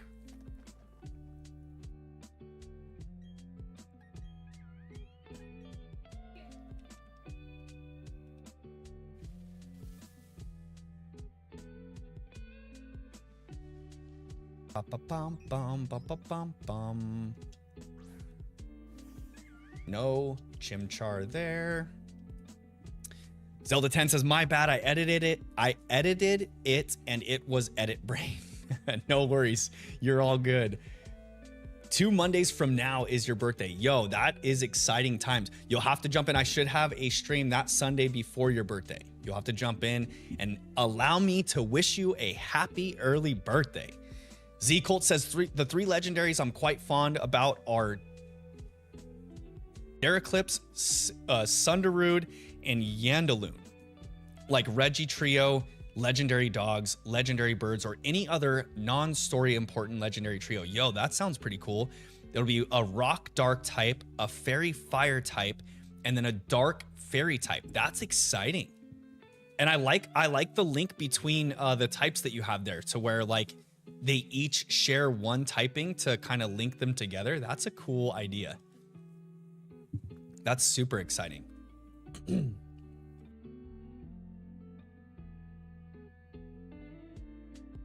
Bow, bow, bow, ba-dum, bow, bow, bow, bow. What are you doing, Stinker?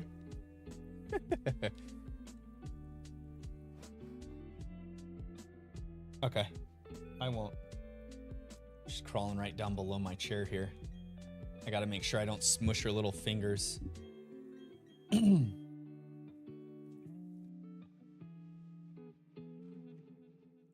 What time is it right now? Been live for almost 2 hours right now. I've finished my coffee. My potty break is coming in quick, y'all. I'm gonna have to take a break here in a few encounters just so I can go to the little boy's room. Because your boy had coffee and I've been staying hydrated all day. And my eyeballs might float out of their sockets if I don't do that. All right, no shiny Starly. No shiny Chimchar. All right, we're gonna get a couple more encounters in here before I head to a potty break.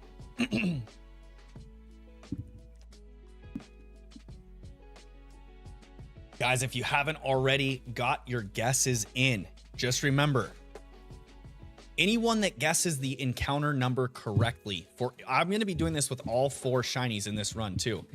So get your guesses in now for Chimchar. I'll be scrubbing back through some footage to double check what everyone's guesses are. And I don't think you guys can hear this because my mic should be muting it, but Isla's just shuffling around under my desk with some Funko boxes and extra cords I have. But get your guesses in for the encounter number. If you guess it correctly, I will trade you the shiny Pokemon at the end of this run. So get them in. Nugget Man, welcome to the stream. I hope you're doing well tonight. Rogue guesses 11. We are already past 11, Rogue, so I would guess a different number if I were you. The guess count is down, or the encounter count is down above Chimchar. If you're in the short stream, it should be behind the text floating on the screen for chat.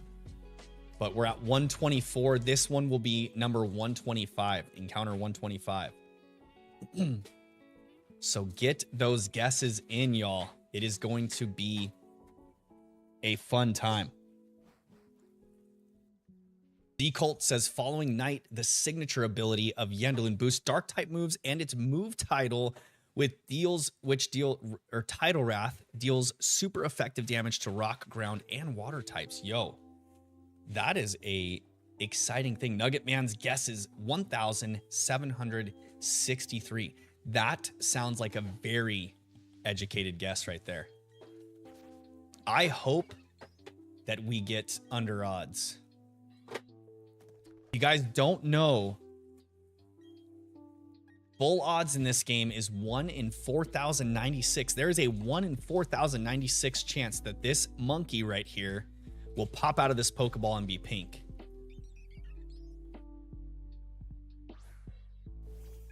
And it's not this time. The encounter goes up. The encounter counter goes up.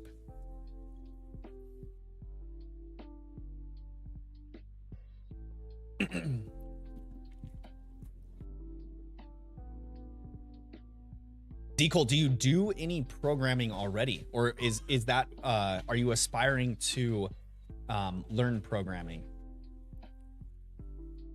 Nugget Man says a lot under odds. Yes, that is a lot under odds. 1,763 is well under odds.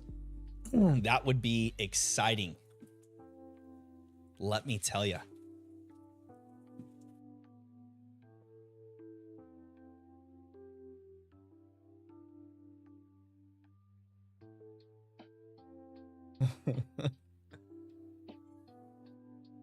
D-Colt says I'm aspiring right now. That's exciting though. That'll be fun.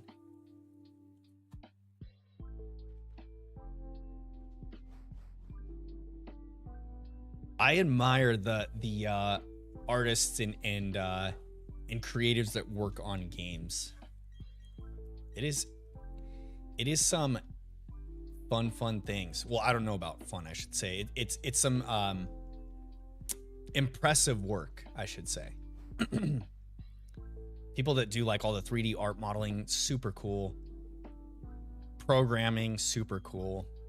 I think it's just all neat, interesting stuff. I wouldn't ever want to do it myself, but still, it's interesting to me. It's impressive.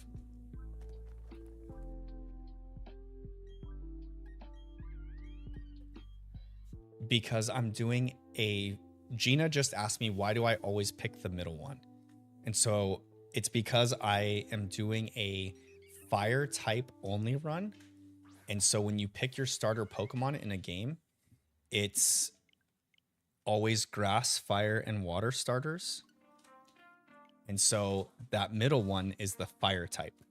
And so that's why I'm picking that one.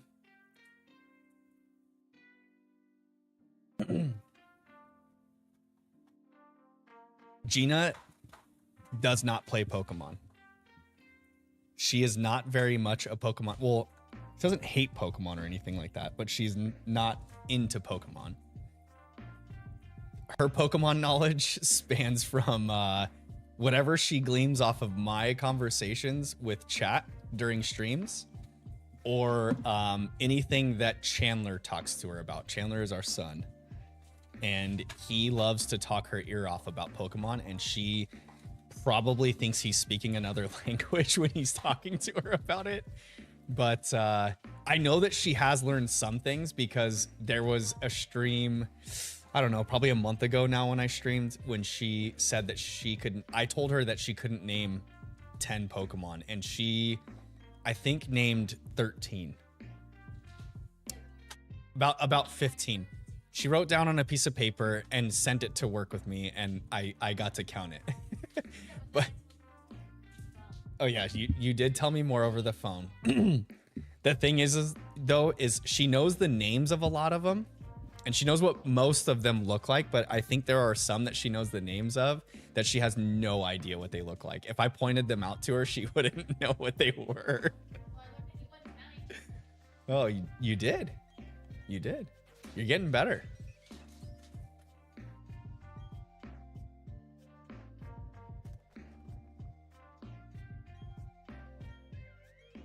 Oops. I hit the no button. I hit the nope. We didn't want to do that.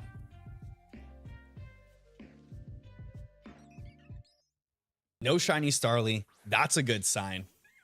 No shiny Chimchar. That's okay.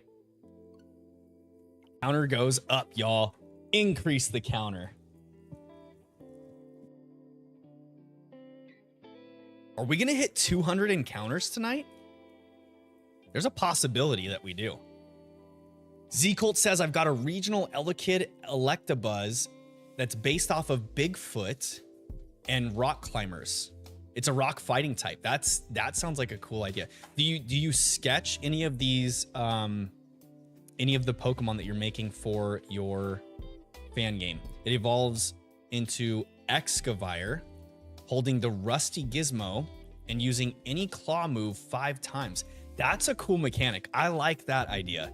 Holding a specific item and having to use a type of move. That's cool.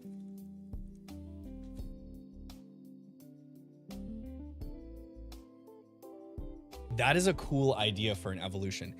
I really like that how they did that with Primape's evolution from Gen 9. Annihilate. Nuggetman12 says, would you like a shiny Mareep? I've got one. Thank you very much, though. The puppies are getting riled up. Thank you for offering. I do have a shiny Mareep already. I did hunt for it on stream as well. The little pink cotton candy ball of fluff.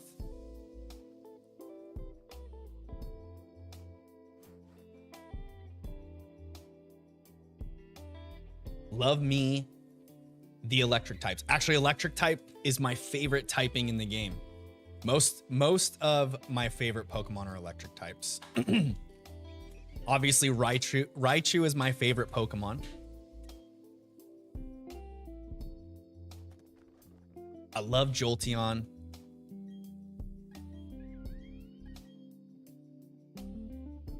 The Electabuzz line has always been fun.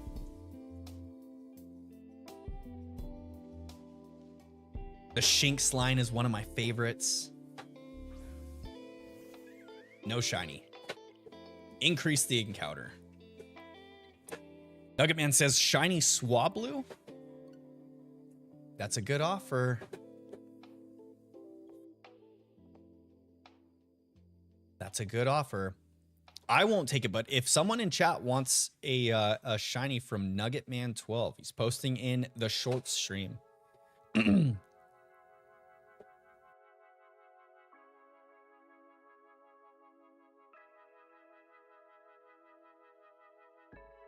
Ian says, so it has Metal Claw at least.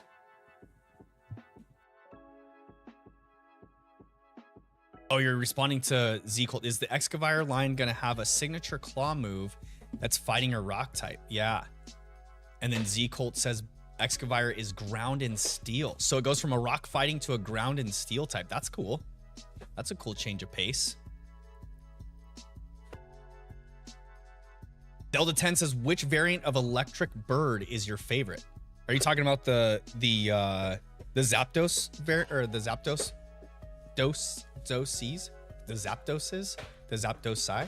What would you call that?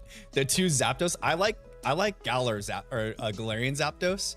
I think that Pokemon is so freaking cool.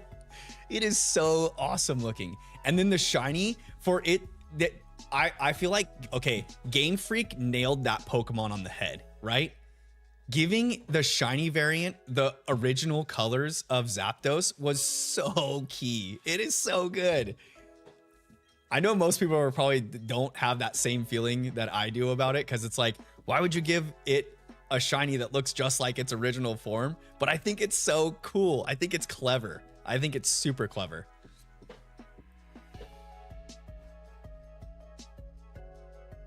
But yes, if you're asking me between the two different forms of Zapdos, Galarian Zapdos, by far. That Zapdos is so, like, I like Zapdos. It was never one of like my top favorite Pokemon. But when I saw Galarian Zapdos, oh dude, that thing is so cool. It's got like that ostrich look to it. It's just, oh man, it's cool. I love it. I love it. And I loved Yamper from Gen 8. Yamper was such a cute little boy.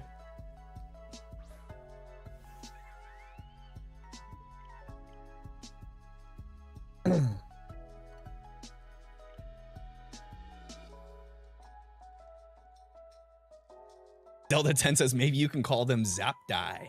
Yeah, maybe. Zapdi, Zapdi, Zapdosi, Zapdosi, Zapdoses.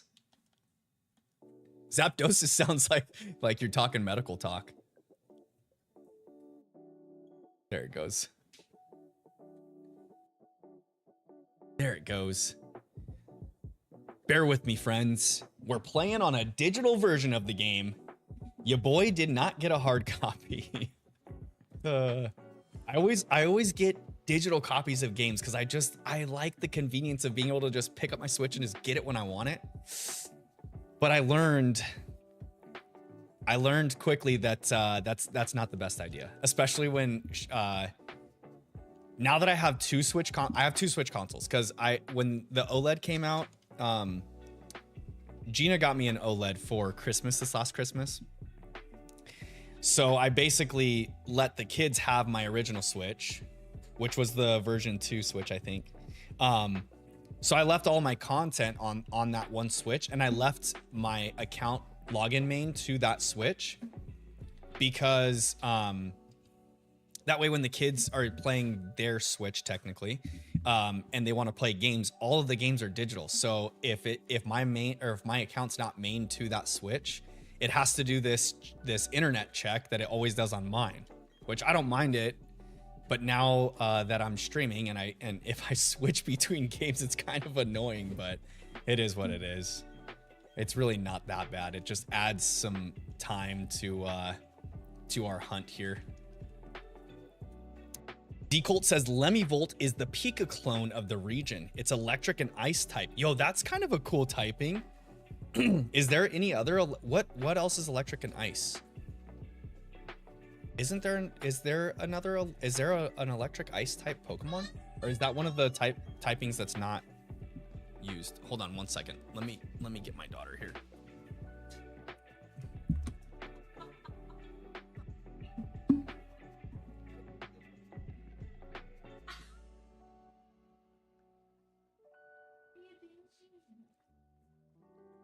Okay.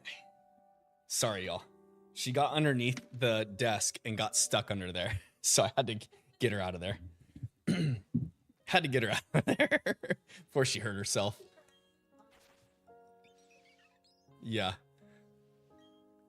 Jan LeBoy says, what opinion do you have about Pokemon Legends ZA? I'm very excited. The last Legends was my favorite of the latest Pokemon games for Switch. Yes, I am super excited for Legends ZA. I think it's going to be awesome. I'm not worried about the everything taking place in one city idea. I think that's cool. I think it's exciting that they're going to try something a little bit different again. I hope that they continue on with the RPG-esque what would you call that? Like the crafting that they had in Legends was super cool. Just the whole Legends Arceus was so good. I think in the last stream I said it, I think it was probably the best game for the Switch. Possibly my favorite game of all the Pokemon games. But I kind of teeter-totter back and forth because I think as much as Scarlet and Violet was buggy and has its issues, I still think it's probably the best game. Probably. Of all the mainline series games, I would say it's between Scarlet and Violet or Arceus as my favorite. And I think like taking my favorite out of the equation, Scarlet and Violet are probably the best games for the franchise as well as for the Switch. The replayability of Scarlet and Violet, I think, is better than Arceus. If anyone does want to restart their game, but then also the PvP aspect is there. There's a little bit more to do in it. Plus you've got, you know, like the whole VGC community is based off of that mainline game. But yeah, between that and the original games are obviously classics, but the quality of life changes that have happened over the generations of Pokemon games definitely make the games much more enjoyable to play. I love the fact that now you can start a playthrough of a game and be able to use so many different Pokemon throughout your playthrough. Like you're not stuck to just, like as a kid, most people power level their starter and just breeze through the game with one power leveled starter. But now with the experience share aspects and things like that, it's so convenient to be able to just rotate Pokemon in and out of your party, and being able to access your PC boxes while you're out in the field, not having to go to an actual PC for it, makes things a lot more convenient. It's just, quality of life changes are very, very much appreciated. Nuggetman 12 says, we call them the Republic of Mini Zapdoses, Zapdosai, and Zapdosanes, of which 3 of them are weird and one of them is known for being the mascot of KFC. Yeah, for real. That is a fact. That is a fact. Z Colt says, and when I need to figure out trainers, I just use fictional characters as stand-ins until I get the original character design. Yeah, that's a good idea. Oh, you were talking about, I think you had mentioned before, I saw that your comment about that you pixel draw most of your mons for your fan-made game. Or hand draw if it's a legendary. And just doodle them. For gym leaders, I'm using random celebrities / fictional characters to stand in. That's exciting. That is super exciting times.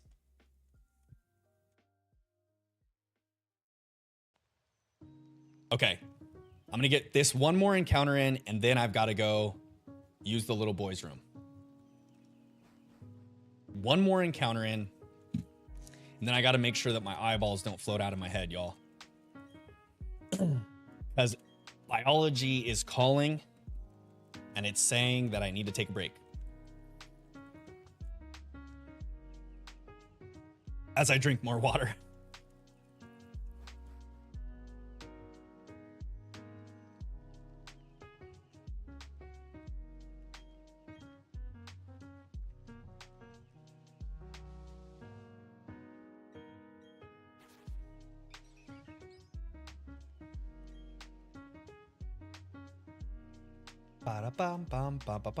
All right, middle Pokeball. Let's go.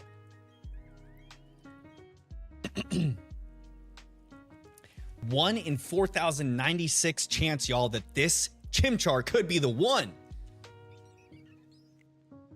Is it the one? Is it our baby? No, it's not. That was anticlimactic. All right, y'all. Hang tight for me for just a second. I'm going to load the game in here while I go use the restroom. Sit back, relax, buckle in. We are well underway, and your boys got to go to the bathroom. I'll be right back.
Okay, I'm back, y'all. Potty break's done. Thanks for sitting tight, hanging in there. Sorry we had to do that, but biology calls sometimes. Your boy had to go to the bathroom.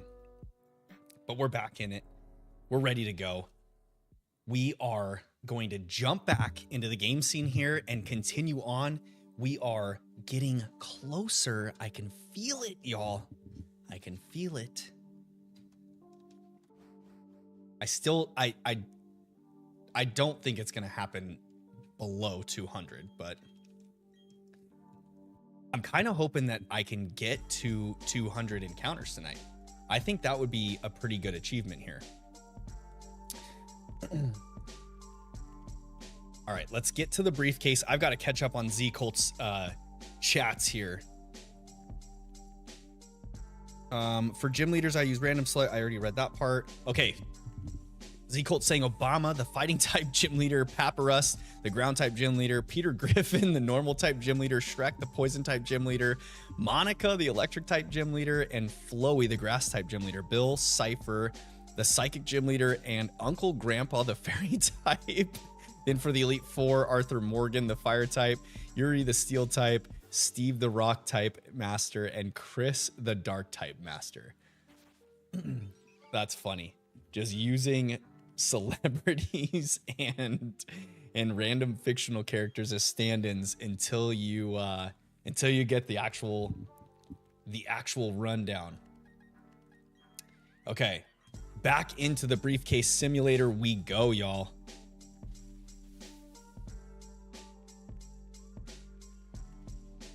All right, no shiny Starly there. That's a good thing. No shiny Chimchar either, though. We move. The encounter goes up. The encounter goes up.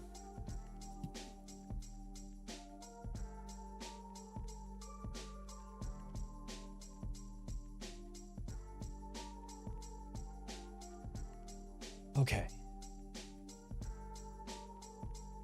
133. We're going into 134 now. How long have I been live tonight?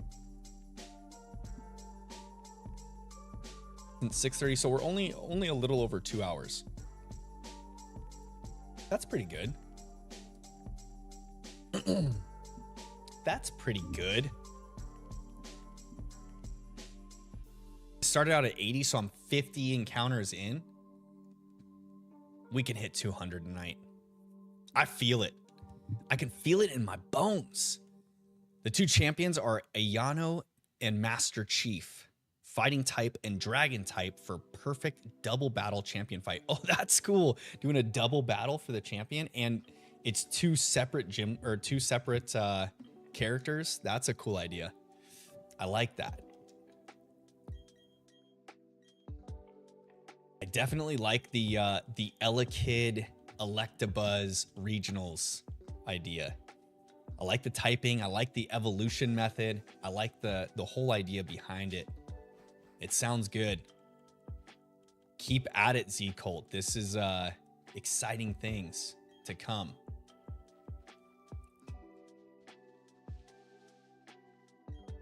All right.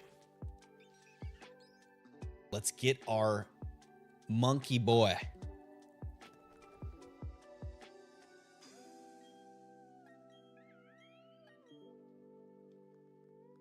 Let's get our monkey boy. Uh-oh. I need to... Oh, it's as low as it gets. Okay. Maybe I just need to lower my chair just a smidge. Oh, there we go. All right, no shiny here. Encounter up. Encounter increase. Engage.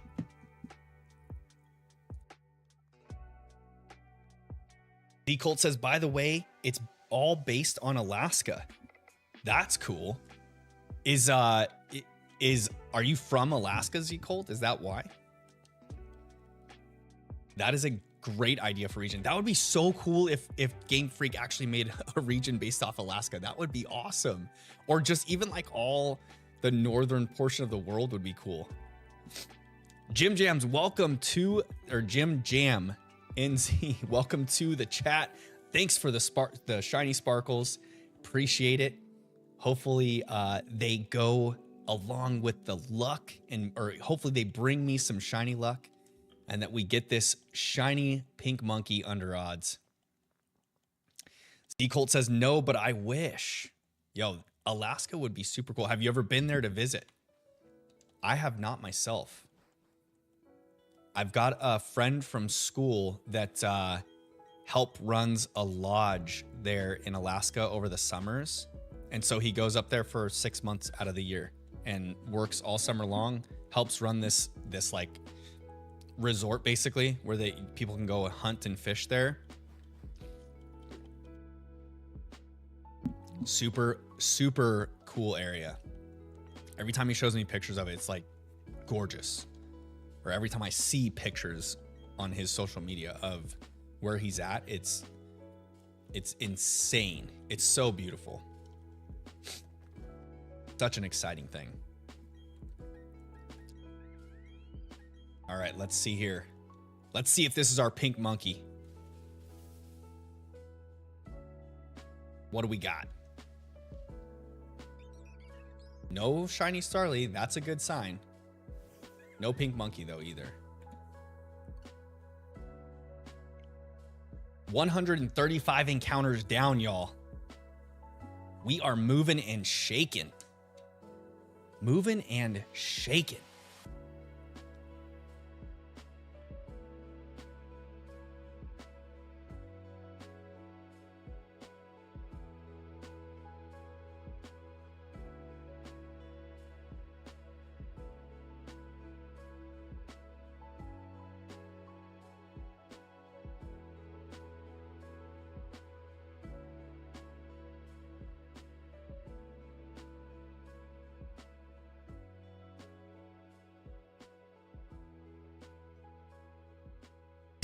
Z Colt says not at all in my response to my question about being to Alaska, but I'm making the 3 DLC areas based off of Siberia, Michigan, and Maine.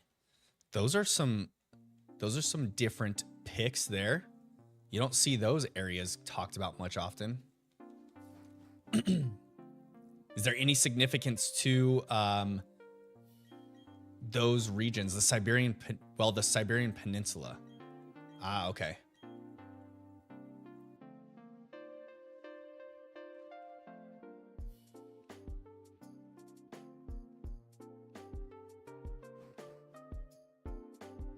Get it. I get it. I was just in Michigan a few weeks back now. I guess a couple weeks back now. I went to South Bend, Indiana. It's like right on the border there. And I was in Michigan as well, visiting one of Gina's best friends for their daughter's birthday, and some of their family lives just over the border in Michigan, and then they lived in Indiana. Pretty cool area.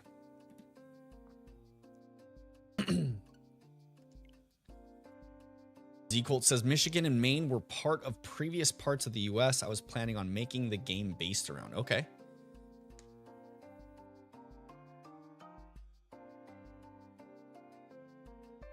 I feel like those two would go well together. Got the northern central portion of the country, and then the very top north. Get off of my hand. Headphone cord. The very top northeastern portion of the country as well. Katie jumping over into the vertical format.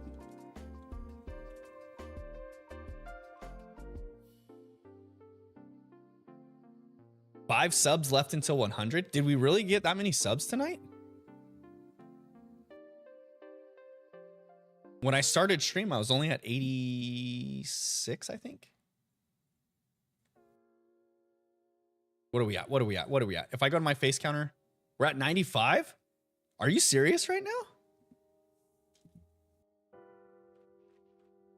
95 subs? Holy poopsicle. Yo.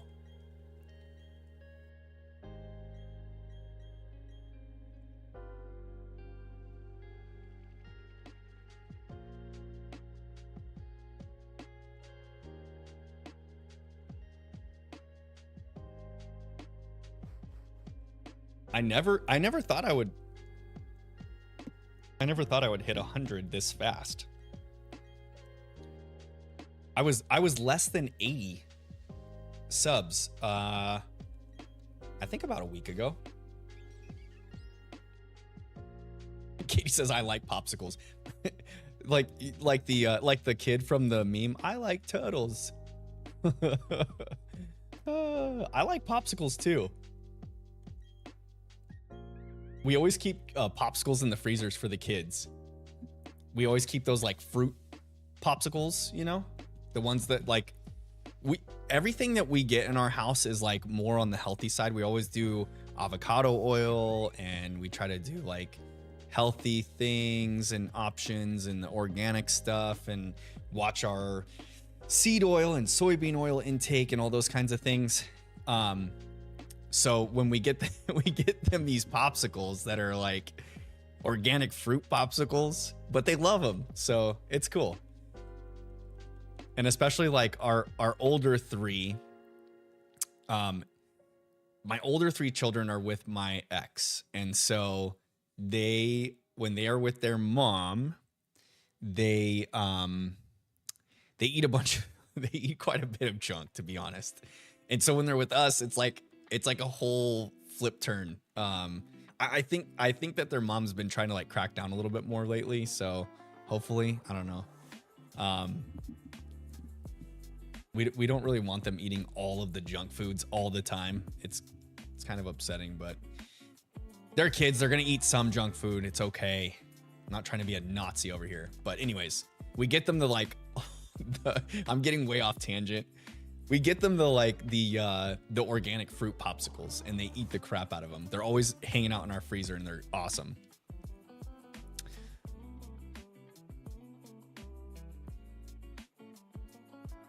Katie says it's a reference to my status 2 days ago. Check Discord. I sent you the reference. Okay, I'll check it. I'll check it after stream.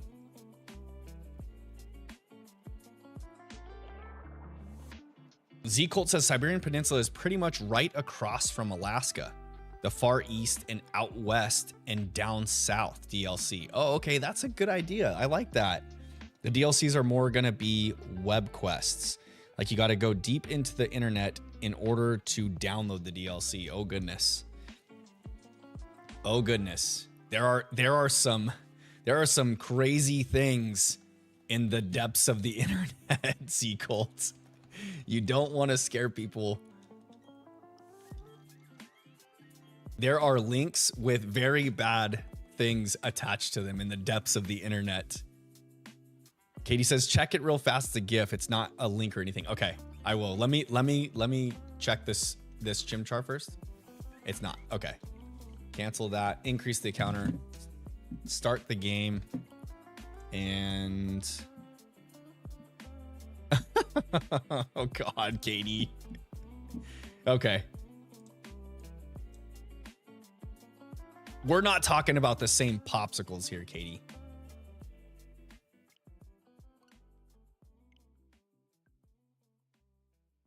D-Colt says, because I'm not going to be making money, so I don't get DMCA'd.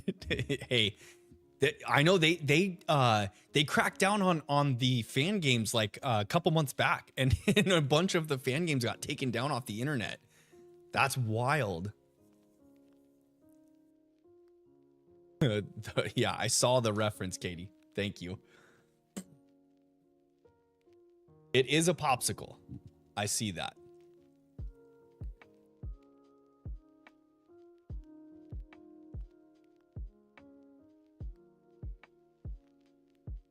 All right. We're going to be breaking 140 here in a couple resets, y'all. We are making progress. Progress, progress, progress. All right, let's go. Let's get this briefcase opened. Let's get this Pokeball. Let's get this monkey and hope that it's pink. 1 in 4,096 chance. Someone do the math. What percentage is that? 1 divided by 4,096.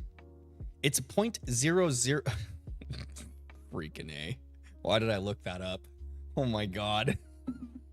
It's like 0.002% chance. We're in for the long haul, y'all. D-Cult says if I do distribute the game, it's going to be on USBs. I'm so excited for you. That is such a cool project. I am just gonna throw it out there right now that I am not creative enough to put all of those types of ideas together like you. That is so cool. I think that's super exciting.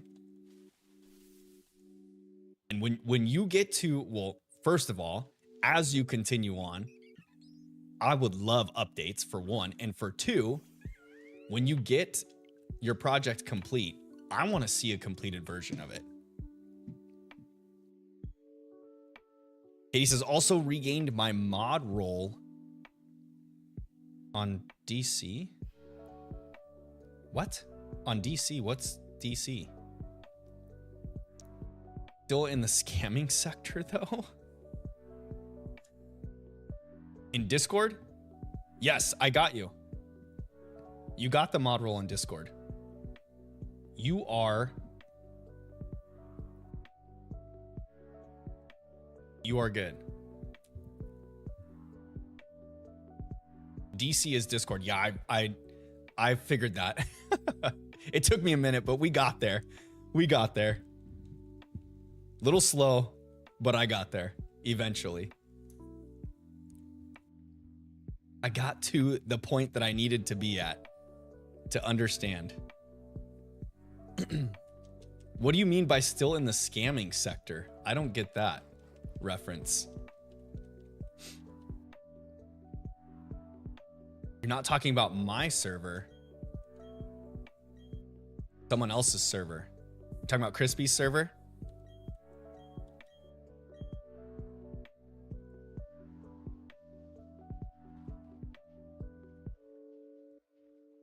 As if you're getting confused at all on the different chats that are happening, I am streaming both vertical format and horizontal format, or normal format, whatever you like to call it.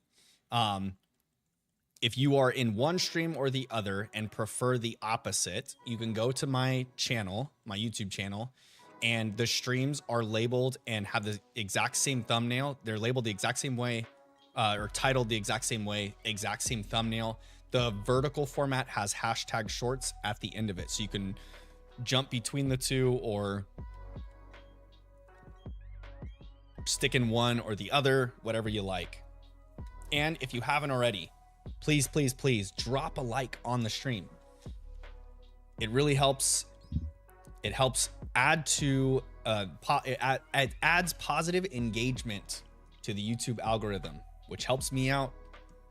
Helps push the stream out into the YouTube algorithm, encouraging more people to come and join the fam bam and hang out with us while we do this Pokemon thing together. D-Cult says rival stand-ins and are Wendy from Gravity Falls, Flint, Lockwood, kind of obvious, but cloudy with a chance of meatballs, Sayori, DDLC, and Butters from South Park. Those are good. Why so many rivals? Do you like the storylines with multiple rivals? I like how they did in Scarlet and Violet the 3 different storylines, and then you had, you know, like 3 quote unquote rivals per, like one for each sector of the game. I thought that was pretty cool. But I don't care for it too much like in the past games when you just have the one general path that you're on, having so many different rivals. It's kind of annoying.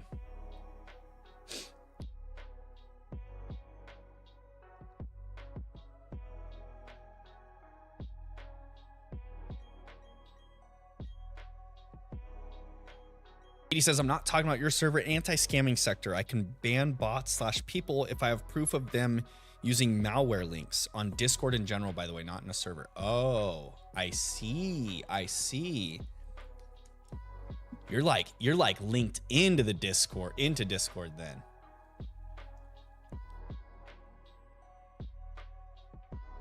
D Colt says yes to my question about the multiple rivals. Yeah, I think it's really cool, especially like I liked having a specific rival for each storyline of the game, but like in past games, for instance, when you have multiple rivals, it kind of just gets like, I don't know, annoying in a way.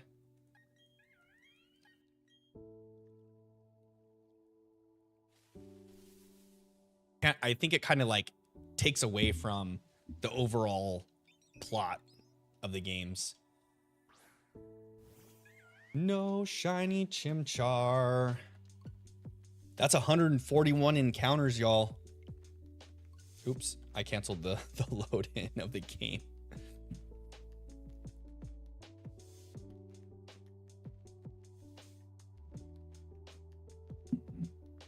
Katie says it's also a pain at the same time because I'm obligated to have an auxiliary to do stuff. Yeah, I could see that. But also, you're kind of like an all-around VIP no matter where you go, if you think about it.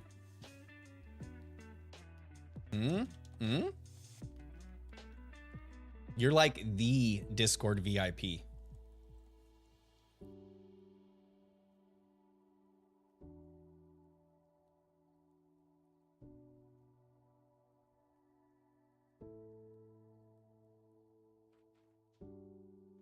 All right.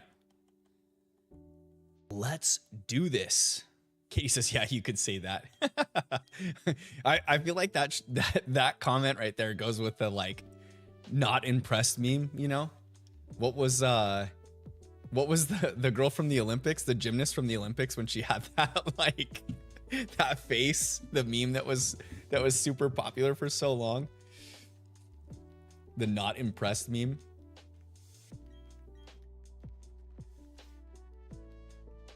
Katie says not a flex. That's okay.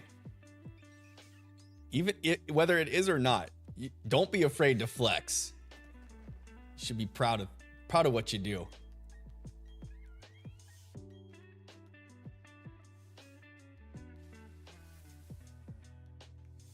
I'm not mad when people flex their skills. I think it's cool. No Chimchar. Katie says, don't lie, you smoked earlier. No, I didn't. I did not. I did not. That's not a regular occurrence anymore. It was when I was in college. Kind of. And by regular, I don't mean like daily. It was more like a weekly thing with my roommates. But no, not anymore. I'm a father. I have responsibilities. I have work to go to on the daily.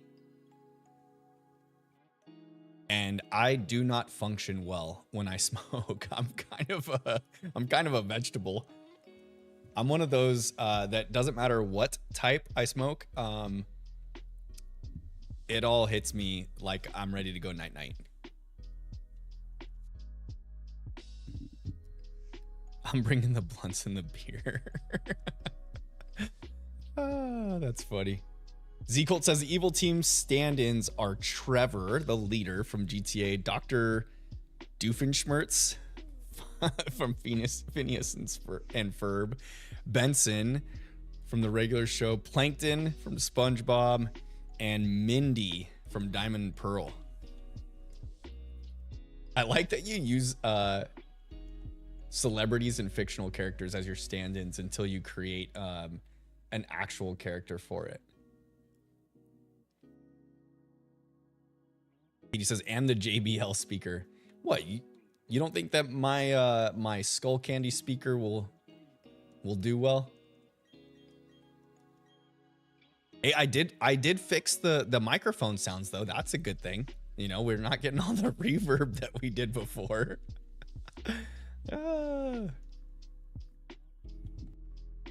That's what happens when you don't know like sound engineering and like video software and things like that, and you're learning on the fly while streaming.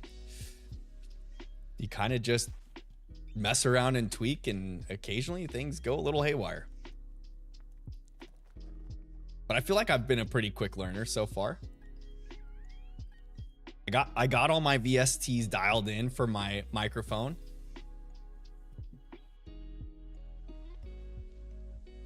Katie says, I paid for the JBL Extreme 3. You can't beat that. Yeah, you're probably right. The outdoor speaker I use around our pool is just a simple Skull Candy one. I think it was only like, I don't know, like 130 bucks or so, but it gets the job done. It's like one of those little compact ones, but it puts out some sound. Then again, I'm not over here making music either. Katie, you need to link me your YouTube page or whatever you're making music on, SoundCloud, whatever it is. I want to hear some of your music. I didn't realize that you make music. I saw in one of the other Discord servers that you were communicating with someone that was asking to, I think, use your music on their stream or something. I want to hear some of your music, Katie.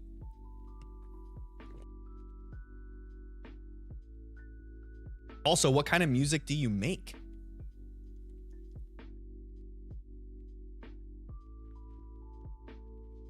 Katie says, you didn't know I used to make music. No, I didn't. I had no idea. You never told me. You just randomly showed up in my stream on one night that I was hunting Litwicks.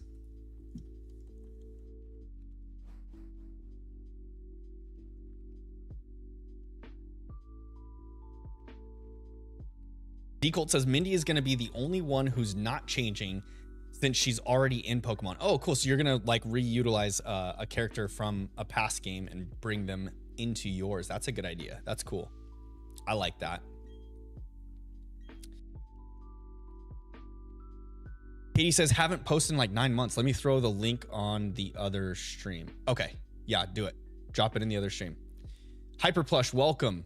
Says, you kind of look like Ryan Garcia. I don't know if that's a good thing or a bad thing. Being that Ryan Garcia is kind of trending right now.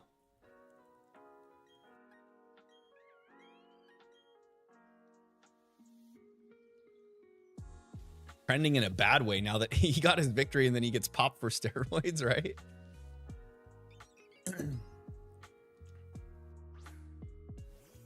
No shiny.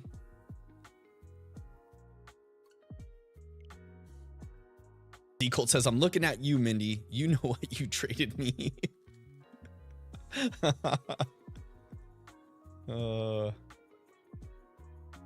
Yes! Katie dropped her link. Okay. Oh shoot, I gotta go to this and then open link in new tab and okay, cool. It's not playing yet. Good.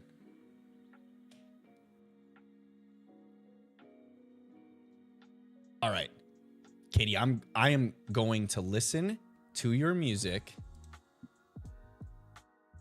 after stream.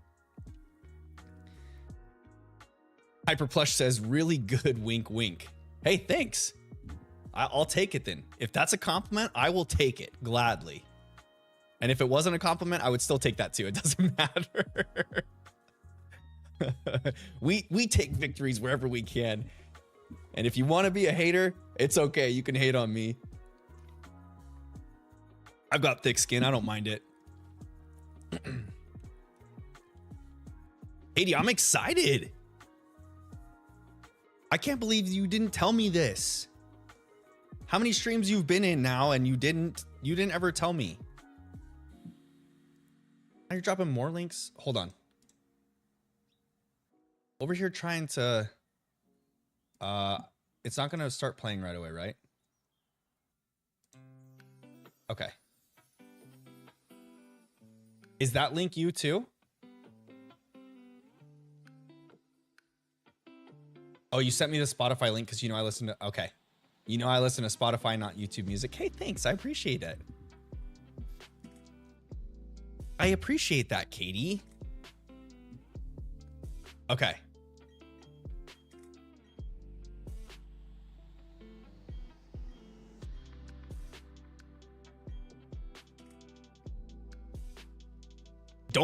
don't be creeping on me on Discord and when I'm listening to your music, driving to work in the mornings.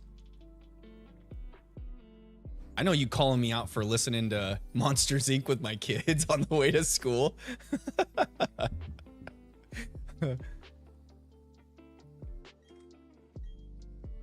Just driving my kids to school in the morning, listening to some Monsters Inc. Katie's direct messaging me on Discord, thinking I'm all weird over here listening to Disney Pixar soundtracks. She's like, what is this? Well, you see, the thing about my bank accounts is I gotta transfer the money from my savings to my checking, and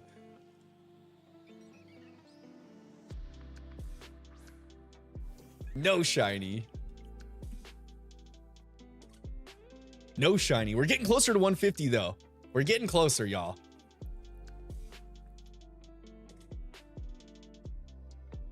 Katie says, I'm a stalker. Yeah, it's cool. As long as you're not one of those aggressive ones, right? Just don't be the aggressive stalker. You just gotta stalk in silence if you want to be a stalker. Just don't be creepy.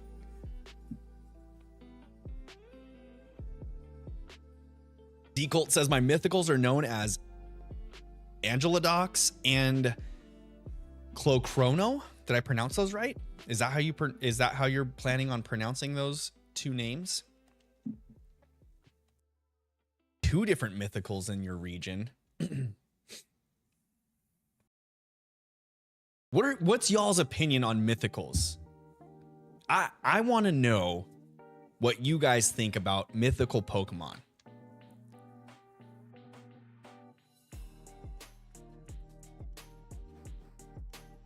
Do you like them? Do you dislike them? Do you have frustrations about them? Why? Why yes? Why no? I want to know. Give it to me. He says, I'm going to steal your underwear at night. No, please don't. Joke's on you. I don't wear underwear.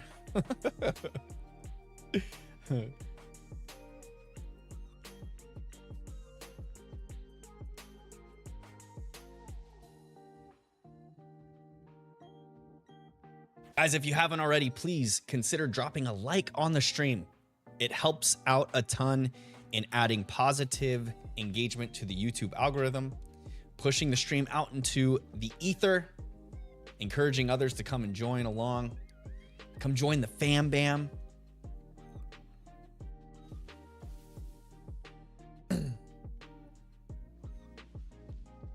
It's free for you and it's cool for me. So, and it takes you like 2 seconds.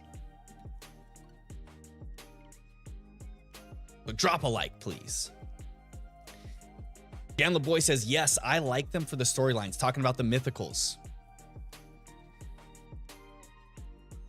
With that being said, who is your favorite mythical of all of the Pokemon? I like Zeraora. I like the design of Zeraora. I think it's super cool. And Marshadow. And I think that mythicals are super neat. I just wish that Pokemon would do something different besides like all of the mystery gift Pokemon when they release like shiny legendaries, mythicals, or shiny mythicals, things like that. I like the approach they take when they do the raids. I didn't participate in the shiny Zeraora stuff on Sword and Shield. But stuff like that is super cool to me. And I think that it's a good way to continue to keep the community involved, especially like the casual players that don't constantly, come back to the game. Mini Katie says, you want a Marshadow called Casey? Why, you got one? You already named your Marshadow Casey, knowing that you were going to meet me? It's like predestiny. You're like a telepath.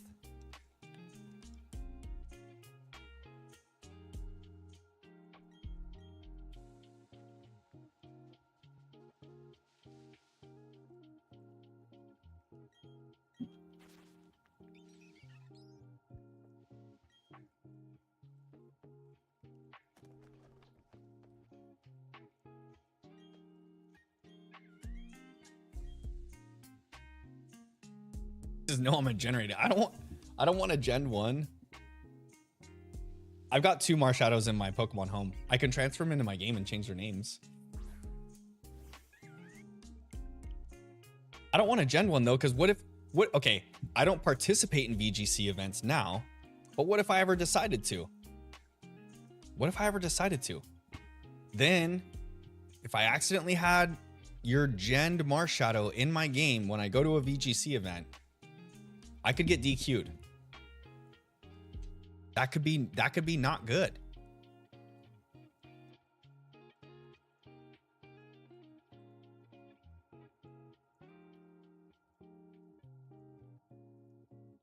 Katie, I still got to get you that Shroodle. I've got it just sitting in my boxes in my Violet playthrough, or my Violet game.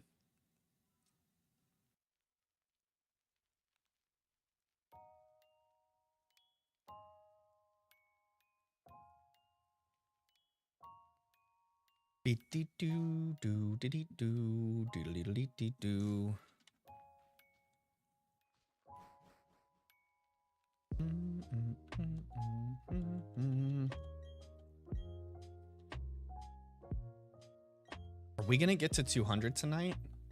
It's 9:15. Probably stream for about another hour.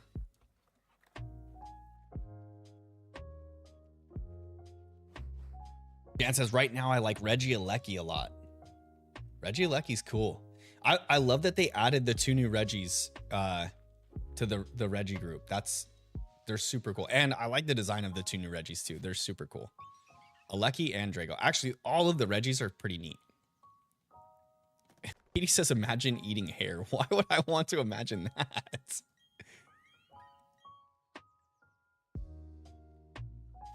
Eating hair would be no fun. I don't even like it when I get like an eyelash stuck on my lip or something.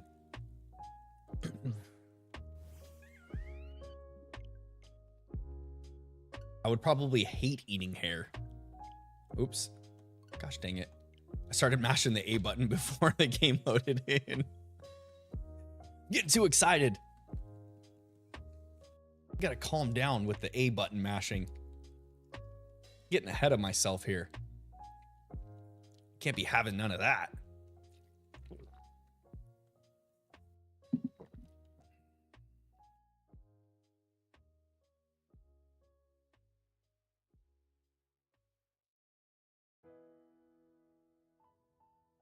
Oh, come on, game, load in. There it goes. That one took a little bit.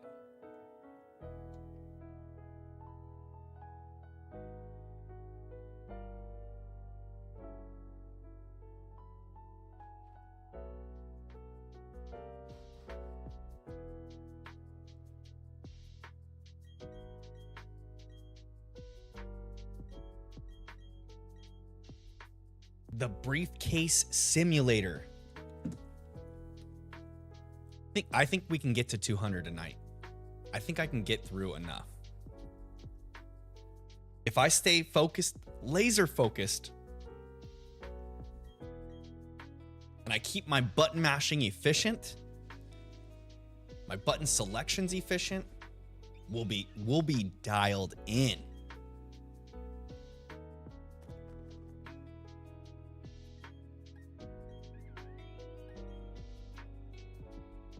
Look at me go. Look at me go, y'all.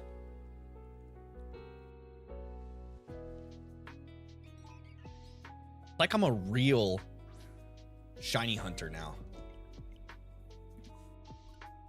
We've got a counter on screen. We're going full odds, and not just full odds. We're going full odds briefcase simulator of all places.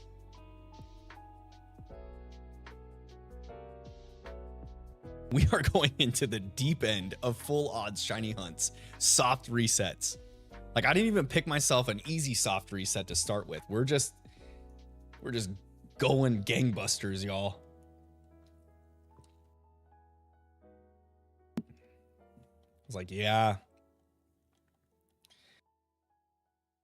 Why start with an easy soft reset when you can start with a shiny only playthrough of Shining Pearl? How many times can you say shiny or shining or some version of shiny in your speech in one mouthful? That's the ticket.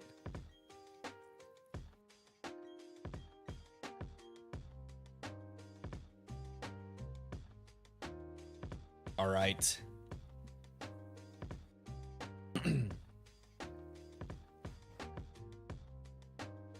How cool would it be if this one was the shiny one, chat? How cool would that be? It's not going to be, but I really think that I'm going to be in like the 3,000 range before I get this shiny.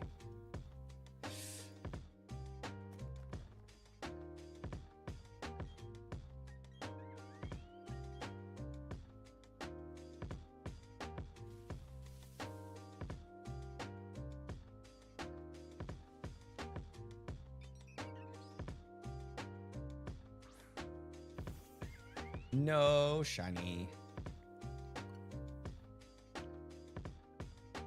Are you guys excited for the Primarina? Mightiest marked Primarina. Get 2 weekends of it. It'll probably have some good Herba Mystica odds. You know I'll be farming that.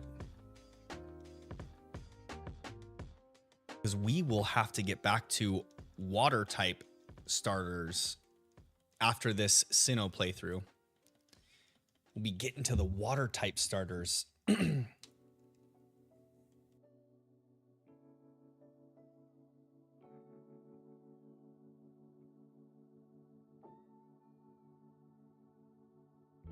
The mightiest marked Primarina.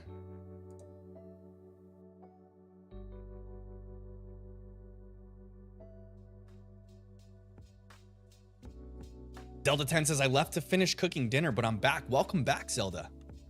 How was your dinner? What did you make?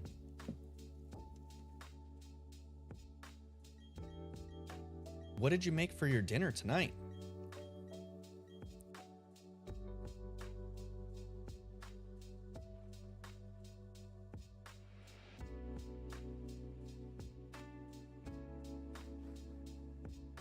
The mightiest marked Primarina event starts on, I think, Thursday for me. So it's like Thursday evening, which means Sunday evening or afternoon, whatever you want to call it. It'll be done. But I'll jump on at some point to get the event on my Switch. And then I'm going to not jump on the internet again.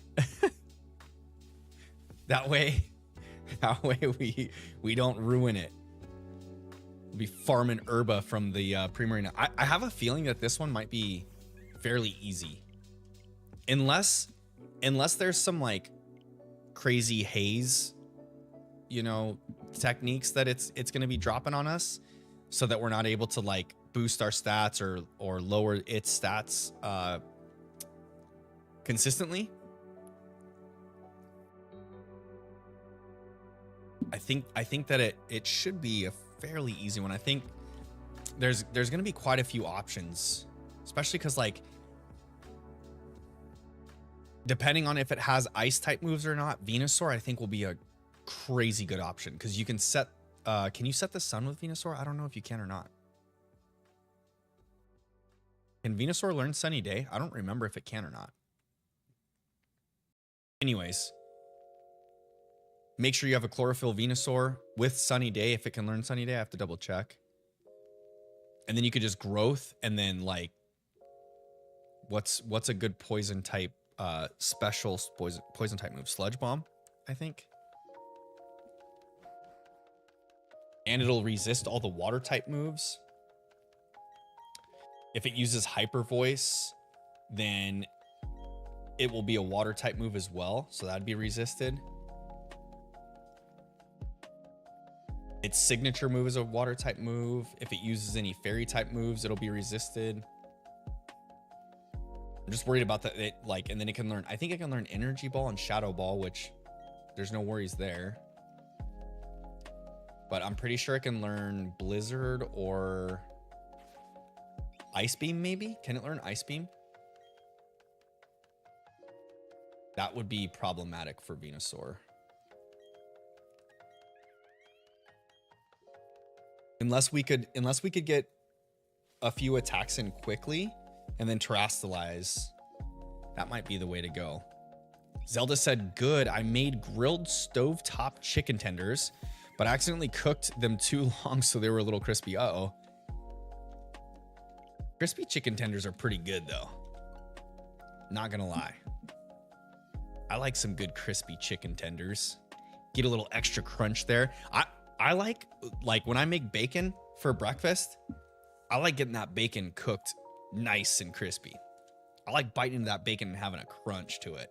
My kids don't. My kids and Gina like it like undercooked a little bit. So it's a little bit like just starting to get gristly, but it still has like that chewiness to it, you know?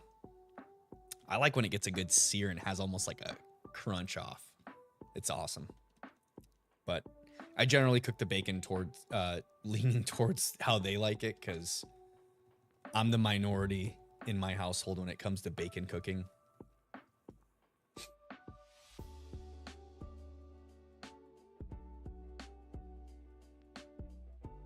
Grilled stovetop chicken tenders. Oh, you made grilled chicken tenders, so they're not like crispy tenders, and then you overcooked them. Okay, I get it. Yeah, that could be bad.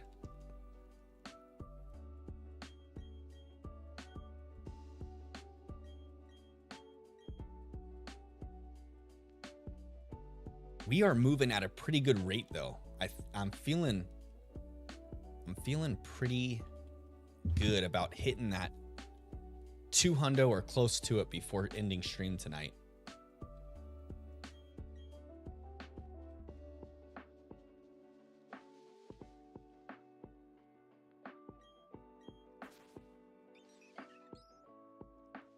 It's also nice that Pokemon Company is making the like the Mightiest Mark raids, make it a more worthwhile with the Herba Mystica drops. The Herba Mystica drop rates make those, like, I was already going to the raids because I want to collect as many of the Mightiest Marked Pokemon as I can. I missed a couple of them when they first started the raids, so I'm kind of upset. I'm hoping that they circle back at some point and maybe drop them again like they did with the oh my gosh, I'm blanking on Iron Leaves and what's the Paradox Suicune? Why can't I think of it? I'm having such bad brain fog right now. It's not Gouging Fire, that's the Entei. Raging Bolt is the Raikou, and then Suicune is, oh my goodness, the heck is the Paradox Suicune? I gotta look it up now. Paradox Suicune. Walking Wake. Jesus. Oh my goodness. Why could I not think of that? Jan LeBoy says Team Crunchy. Yes, sir. Team Crunchy is the way to go. Love me some, like, crispy chicken tenders when they have a good crisp on them. Oh man. Gina makes some, we'll get like the tenders at the store, you know, the chicken breast tenders. And then Gina makes like a panko breading mix and we put them in the air fryer. Oh, when we get like a good crisp on the outside of them, it's so good. She'll mix like Parmesan cheese into that panko bread mix, and the Parmesan like kind of crisps up a little bit. Oh my gosh, it's making my mouth water right now. I already had dinner, y'all, and I'm still getting watery mouth. Oh, not Turtwig. We want the Chimchar.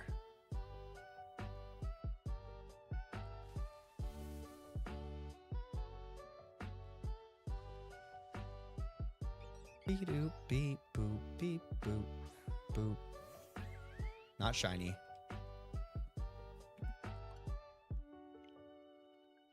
Not shiny. Get off.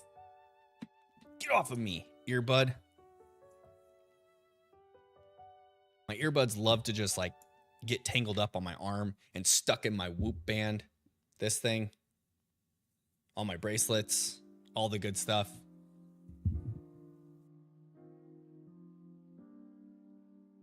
I should really probably look into getting a pair of wireless headphones or something.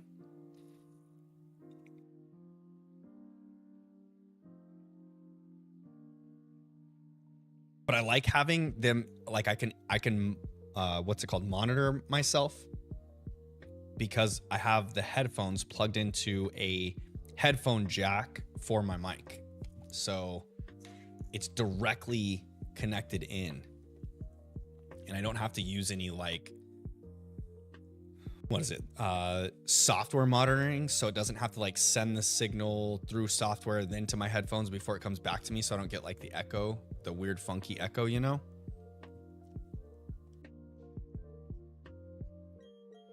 All of that fun technical stuff, audio technical things.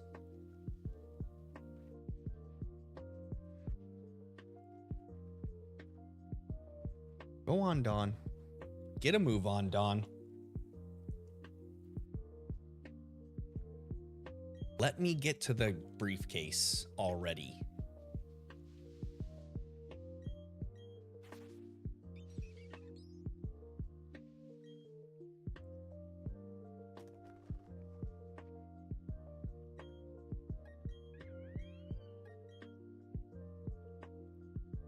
This is 155, y'all. 155.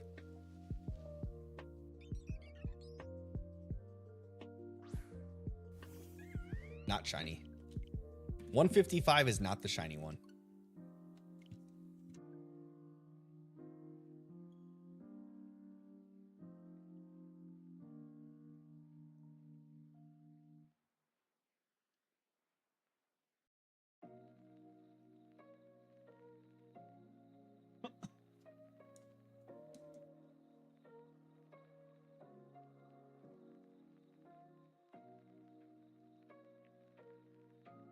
When you guys watch Pokemon content on YouTube, what's your favorite type of Pokemon content to watch? Or do you specifically watch streams? Live streams?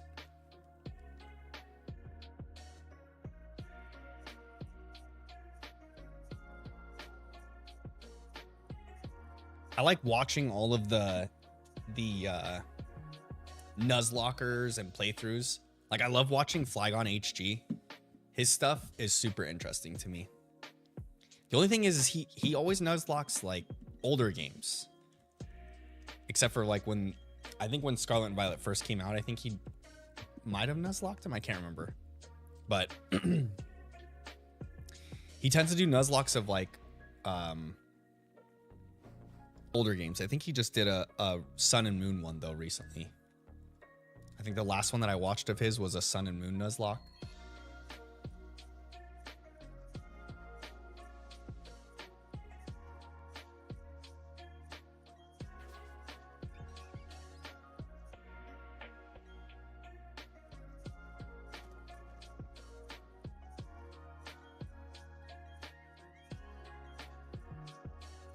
I'm always so scared to do a Nuzlocke myself.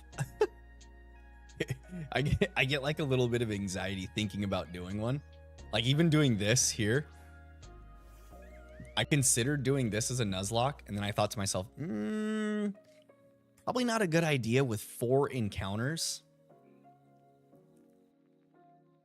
And for my first ever Nuzlocke, you got a water type gym, an Elite 4 member that specializes in ground types, and I'm doing a fire monotype run. I probably shouldn't do my first Nuzlocke as a monotype run either.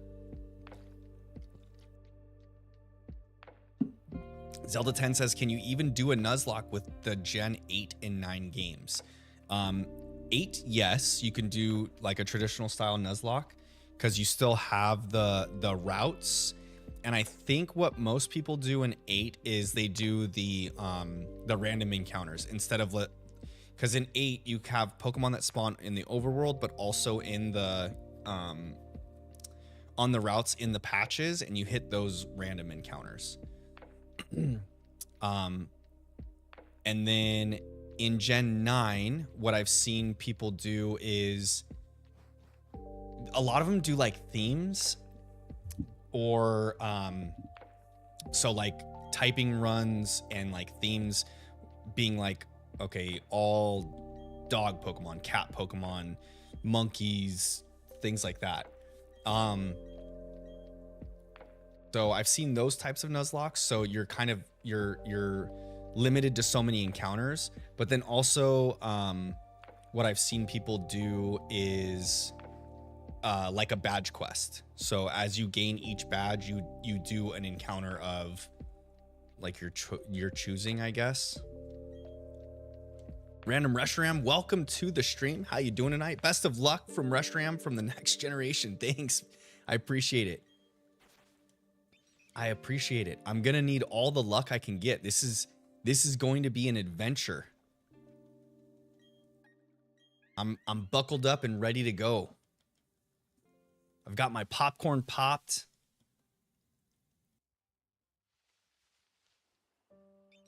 Laser focused. I'm just hoping I don't phase on the Starly. That is my biggest fear right now. Just don't want to phase on that Starly.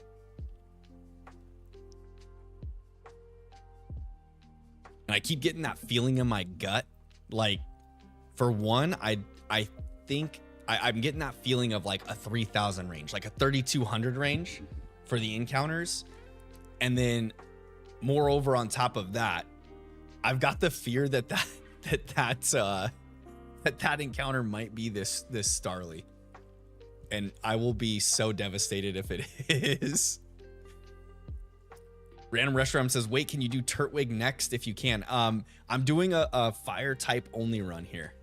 So a fire type only shiny run through Sinnoh. So we've got 4 encounters we're gonna get. I'm not skilled enough to do a full-on mono type Nuzlocke. So I wanted to make this playthrough a little bit difficult, do only shinies, and to increase the difficulty without making it a Nuzlocke. I'm doing fire type only. Delta 10 says you should close your eyes and run towards different Pokemon, or just run around with your eyes closed. You could. I've seen people do like the wild area as their encounter, and they like put blindfolds on or like close their eyes. Like they'll go to different sections of the wild area to do that. So that seems like a pretty cool concept as well. That's a good way to do it as well. Random Restaurant says, just wondering. Hey, no worries. I appreciate the questions. But yeah, we're doing a monotype shiny playthrough. So fire type only, shiny Pokemon only. So shiny fire types will be the ones. And I've already got a name theme picked out. I'm super excited for it. I mentioned it in the first stream, what we're going to be doing. I think I'm going to kind of keep it on under wraps for right now until we get this shiny monkey. Depending on my excitement level, I might leak what I was thinking. And by might, it's probably pretty likely that I'll say what the name theme is as soon as I name him.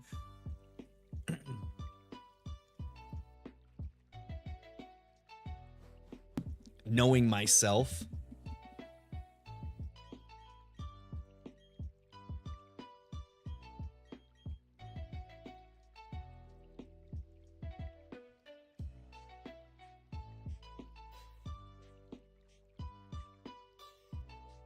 It is my first full odds shiny hunt too, by the way, y'all. I threw myself right into the deep end here. My first ever full odds shiny hunt, and We're briefcase simulating.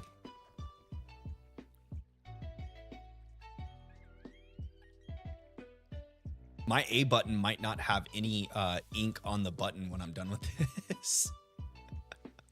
Now, I'm gonna need a new controller by the end of this this run. I've been A mashing the crap out of my controller here. I'll have to like remap a button to be A. Just do one of the back. I've got like the Pikachu controller here. Just remap the back right button to be A. Actually, that's not a bad idea. I probably should do that anyways.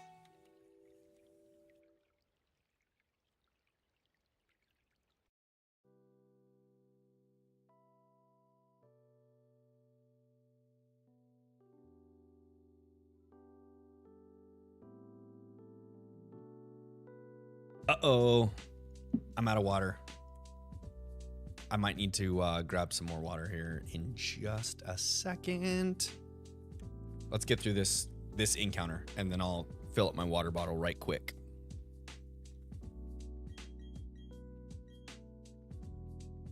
Gotta stay hydrated. Hydration is key, y'all.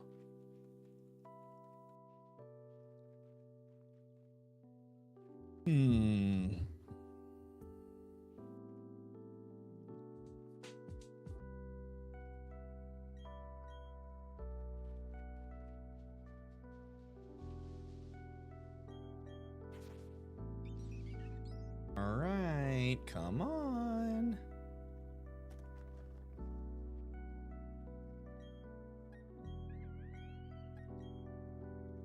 Could you imagine being like one of the few that just loaded into this game the first time you played? You pick your starter, you get it thrown out there, and it's a shiny.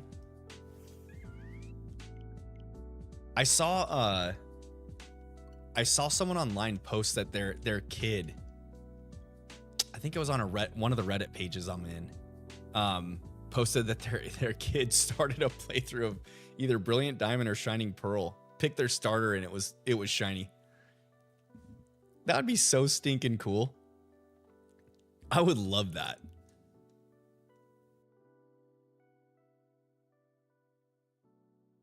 And I'm talking about like if I would love that for one of my kids. If one of my kids did a playthrough of this game and they picked their starter and it ended up being shiny, they probably would have no idea either.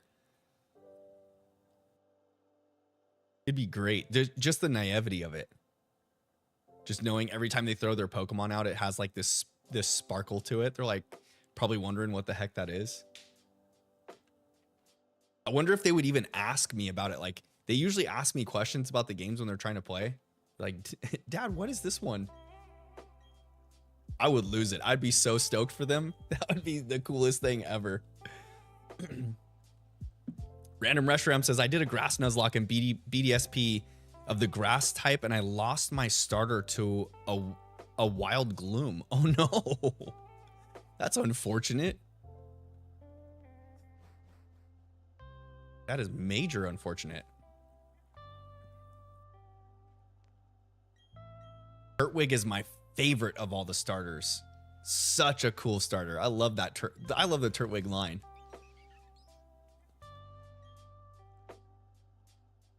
He's such a cool Pokemon. And then the shiny of Turtwig. Ooh, so good. That like deeper teal color. I love that. I love that shiny. And then when he fully evolves into Torterra, it's like a kind of off yellow-ish green. Like what are you doing, Game Freak? Why would you make the best starter not have a good final evolution shiny? Random Reshram says, R.I.P. Turtwig. Aw. Feels bad. That poor Turtwig. He did us good, though. R.I.P. Turtwig.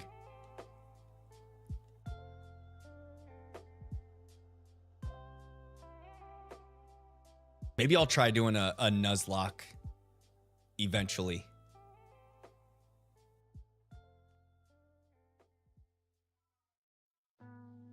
I don't know what game I would do a Nuzlocke of though.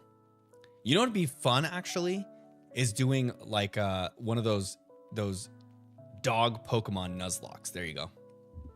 That would actually be pretty cool. And especially in Scarlet and Violet, they have so many of the dog type Pokemon or dog-esque Pokemon and cat-esque Pokemon. I mean, one of the starters is Sprigatito. That thing's so cool. Actually, Sprigatito is up in my charts. It, like, for starters, Turtwig's the top, and then Bulbasaur. But Sprigatito's up there. I like that starter.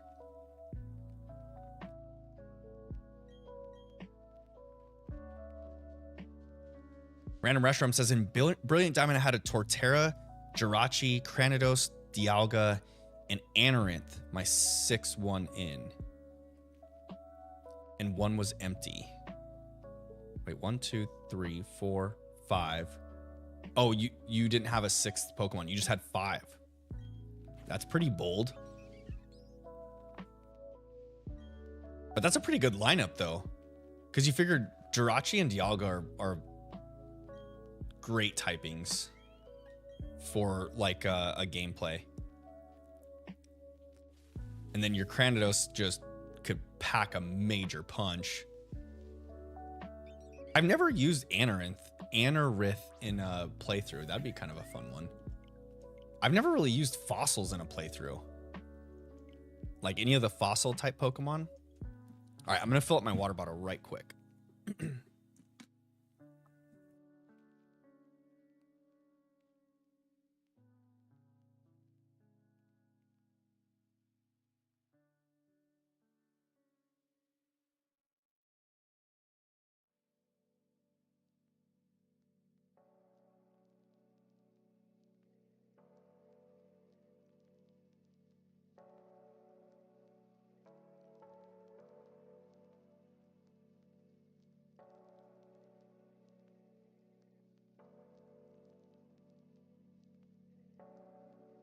I've been doing a lot of chatting tonight, chat. The vocal cords are needing the hydration.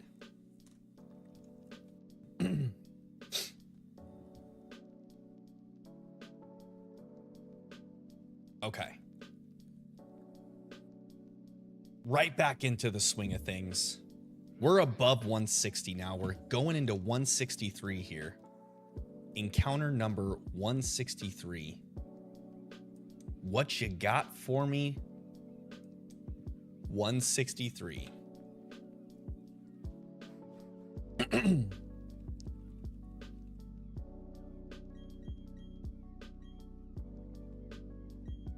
I wonder if I really buckled down and laser focus on the gameplay, I bet I could shave a couple seconds off of these resets.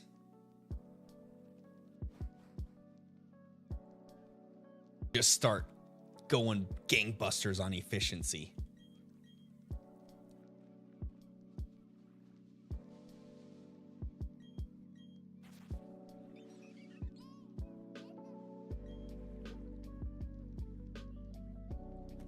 Let's see here. Over, up. Random Restaurant says, and I found a level 63 Snorunt and evolved it into Frostlass with a crazy moveset of Blizzard, Ice Shard, Shadow Ball, and Hex. I put the Frostlass on my team. Yo, that's a good Pokemon. That's a good moveset, actually. Well, yeah, it's a pretty good moveset. Why did you do Ice Shard instead of what the heck is, it's not called Snow Warning is what Snover and Obama Snow has as its ability. What's the move to set snow? I can't even think of it right now.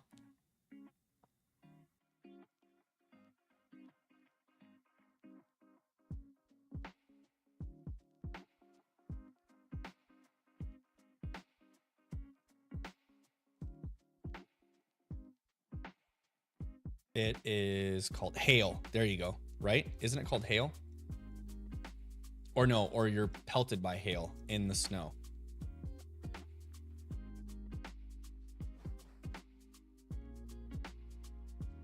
But not anymore. Now snow just adds what, special defense to all ice types.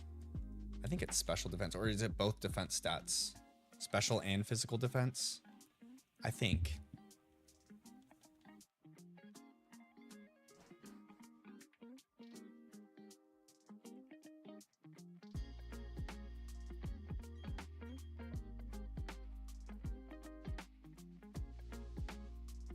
Ooh, you know what'd be cool is a pink shiny Nuzlocke of Scarlet and Violet. Because then you could do, well, the starters are shiny locks, so you'd have to like breed for a shiny starter. But you could always get the starter. I could send a Ditto over from home and then breed down. So I'd be egg hatching for a shiny, which would be a little annoying, but I could send a foreign Ditto in to do Masuda method hunt for the starter. Because Fuecoco is pink all the way through his line. What other pink shinies are there in that game? We've got Dragonair, or Dratini and Dragonair. So you wouldn't be able to evolve into Dragonite. We've got Weavile. That could work. Random Restaurant says, fun fact, I never found a shiny and I'm trying to hunt shiny Snorunt. I got 526 encounters before giving up. Oh no. You were pretty deep in there. Why'd you give up at 526? At that point, you're locked in. You're committed at that point.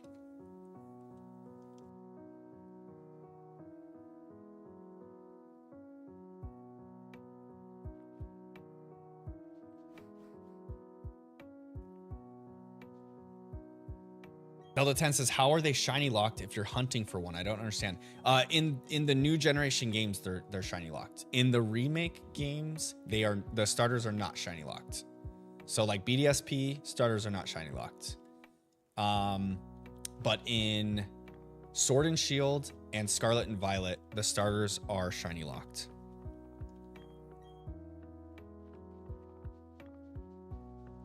They are unfortunately shiny locked in those games. So you cannot get a shiny starter in Sword and Shield or Scarlet and Violet. I think that's so weird that they started shiny locking. Like, I could understand if you shiny lock like legendaries, for instance, or mythicals, and you're planning on doing like specific events with them. Because then you can tie people to those events more, or like push people towards those events. But just shiny locking like the starters, or I don't know, like even with Scarlet and Violet, how they have Mr. Snacksworth and you can hunt stationary legendaries. All of those legendaries are shiny locked, so you can't shiny hunt any of the legendaries in Scarlet and Violet. Besides, you probably wouldn't anyways, because you can just go shiny hunt in Dynamax Adventures and have way better odds and make it more fun, because then you're actually like doing something to get there. But yeah, I don't know. Random Restaurant says, I'm still trying, but then Pokemon Violet caught my eye. I found shiny Houndour in the first part of the game. Oh yes, that's a good one. I like Houndoom is one of the encounters for this playthrough. So we will be getting a Houndoom at one point in this game. I think that the underground opens up at the same time that that I get access to Ponyta. So I think I get Ponyta and Houndoom around the same time for encounters. So I might just be hunting those two for a good amount of streams. Because then Magby is the final encounter, but you cannot, he doesn't pop up in the underground until I think after the 5th badge, maybe 4th or 5th badge. I'll have to look it up again. Delta 10 says they've had more shiny promos lately, so that may be why. Yeah, I think so. That's probably why they're shiny locking legendaries with intentions of doing a lot more of those shiny promos. Yeah. But I think like if that's their plan, I think it would be better received from the community if they just allowed those Pokemon, like especially stationary Pokemon, to be shiny huntable. And then because there's not all the legendaries are available in Scarlet and Violet. There's like Yveltal, Xerneas, Zygarde. Those three are not in Scarlet and Violet. What else is not in there? There's those three, and the genies are in there, right? Yeah. So you can transfer those Pokemon in, I think, but you can't get them in the game. There's certain legendaries, like a handful of them, that are not available in the game. But like if they were to make it to where they keep whatever Pokemon they intend to shiny promo, they keep those unavailable in the game, that'd be a better way to go about it. But at the same time, I also think that they're probably, Pokemon doesn't like to give away information. So if they started doing that routinely, where they would allow so many legendaries in the game available, and then you get shiny promos for ones that aren't available, fans would start expecting that, okay, these Pokemon are not, or these legendaries are not available in this game to catch, so we'll probably get a shiny promo of some of them, or this many, just like we got in the last game, whatever have you.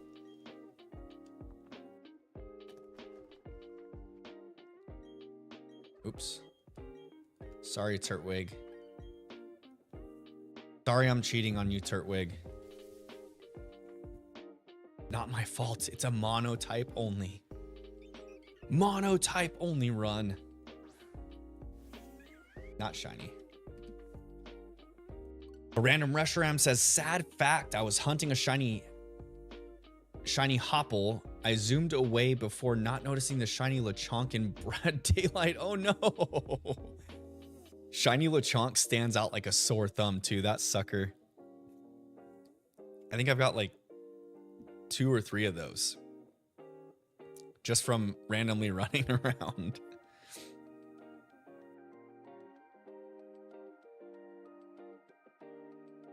I think one of them turned up when I was shiny hunting something else.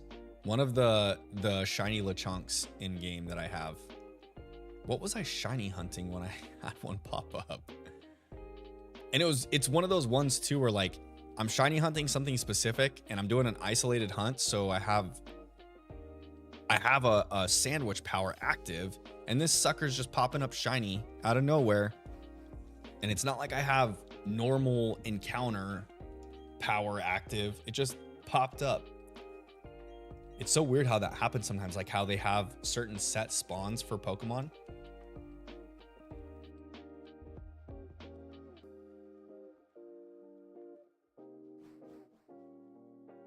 But it also makes it kind of exciting, you know?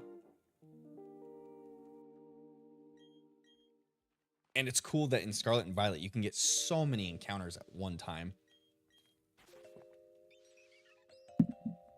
15 of them every time you zone in to the game.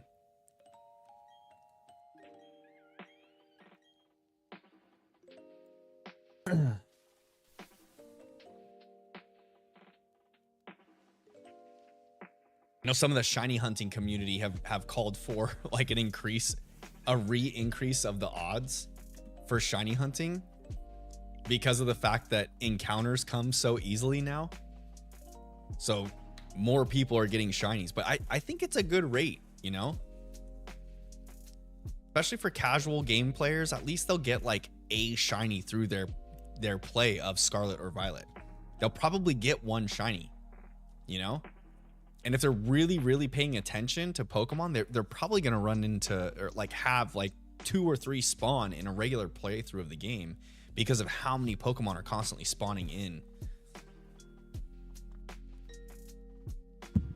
And it's likely that they'll catch at least one shiny through their playthrough. I think it's cool. It makes it to where casual players of Pokemon that aren't specifically shiny hunters will more than likely get that same feeling, you know, of what shiny hunters get. Cool stuff.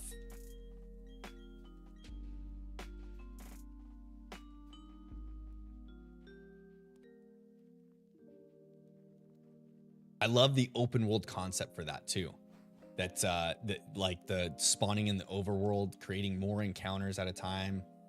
The picnic method hunting is great. I enjoy it so much.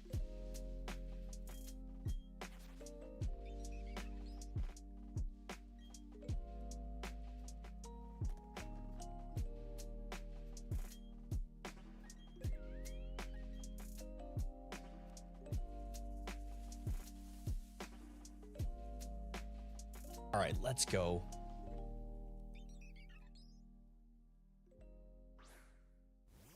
Not shiny. All right, number 170 coming in hot. Yo, we are getting closer. We are getting closer to 200, chat. It's 10 o'clock right now, though. Ooh, it's getting a little bit late for you, boy. I think I can get to 180. Maybe I'll go to 185 and double check the time. How about that? I'll go to 185 and then double check the time, depending on where we're at. I don't want to stream past 10:30 tonight. So I've got 30 minutes. If I can get to 185 in 30 minutes, I think I can do that. Right? Right? I haven't even set a timer to see how long it's taking me to get these encounters. I'll probably be past 10:30 at 185.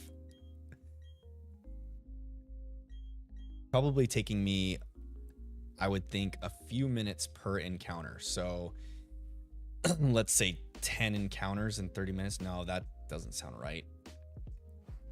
Let's see. I streamed for 3 hours last stream and I got 80 encounters. And I'm almost at, what am I at right now? 80. I'm at almost 90 encounters tonight. This is my 90th encounter tonight. I started at 6:30. So I'm 3.5 hours in.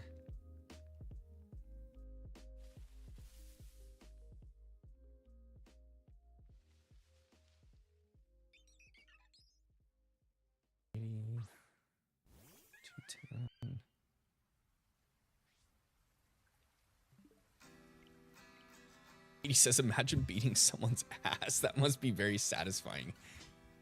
Katie, I feel like you might have some pent-up aggression.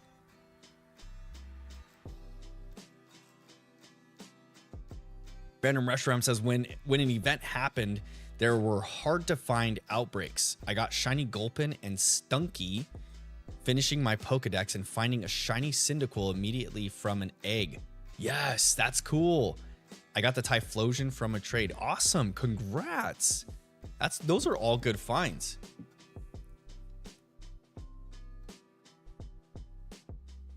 I remember the Gulpin and Stunky outbreaks happening. Wasn't that back in February, right? That wasn't too long ago.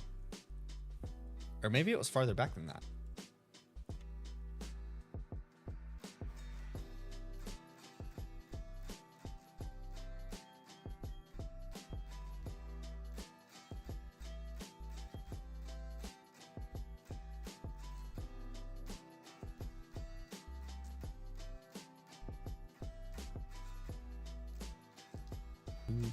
Boom, boom, boom, boom, boom, boom, boom, boom, boom, boom, boom. Cyndaquil is a cute little shiny. I'm not like a major fan of it, but I do think it's cute. It turns into like the brownie colors. It's instead of the like, I don't know if you call that like a charcoal gray almost. It's not quite black. Cyndaquil's like back fur is not quite black.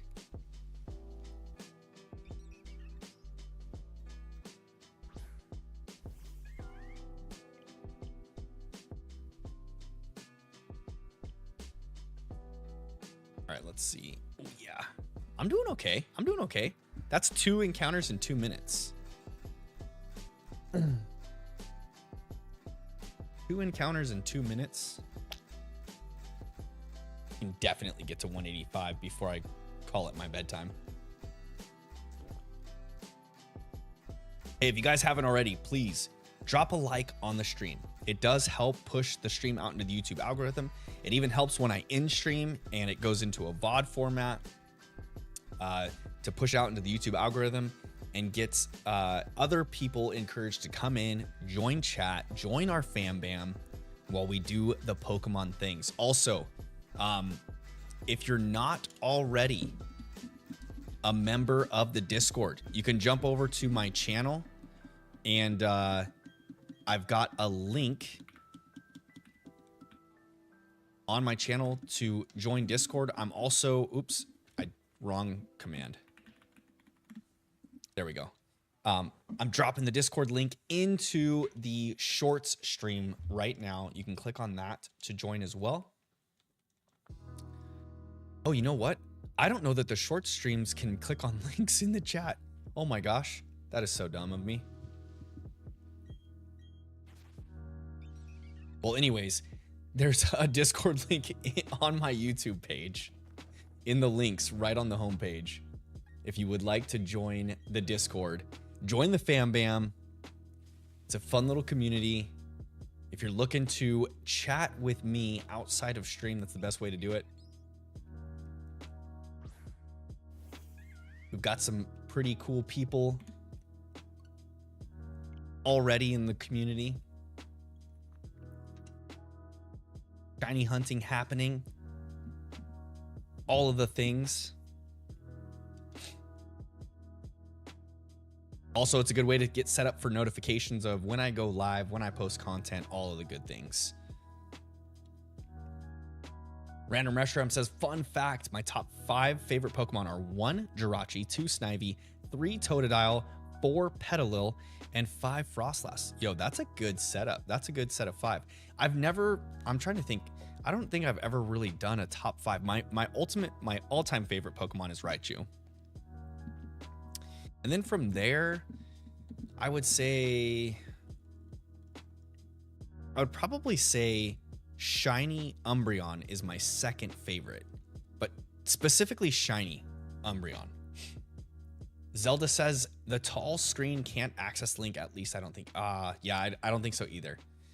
I messed up because my chat bot joins the most recent stream.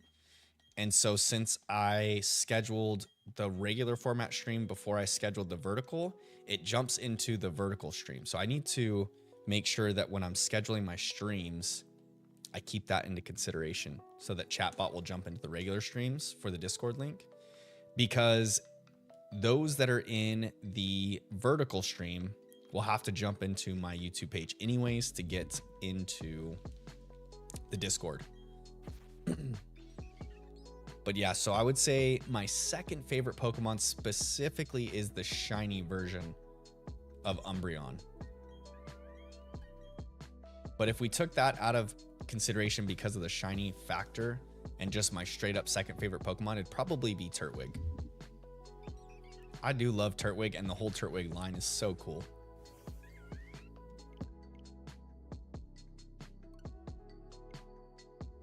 So cool.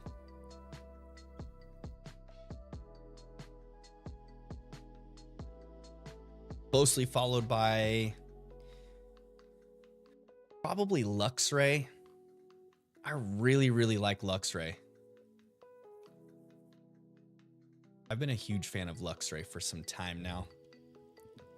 Random Restaurant says, my mom loves Raichu so much, she has a tattoo of him. Yo, really? That's cool. She always uses Raichu on all of her teams. That's awesome. I love that. That is so cool. Your mom has great taste in Pokemon, Random Restaurant.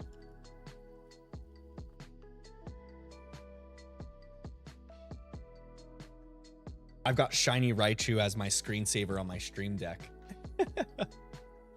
So when my computer's all in sleep mode and just chilling. My stream deck's on my desk over here. It just has a shiny Raichu GIF just hopping around. It's cool.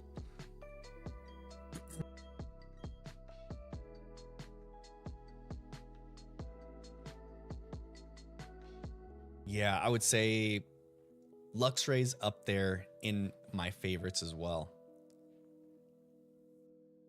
Luxray. What else? Jolteon has always been up there in my favorites. He's kind of dropped down as generations have gone on because others have climbed above him. But Jolteon has always got a special place for me.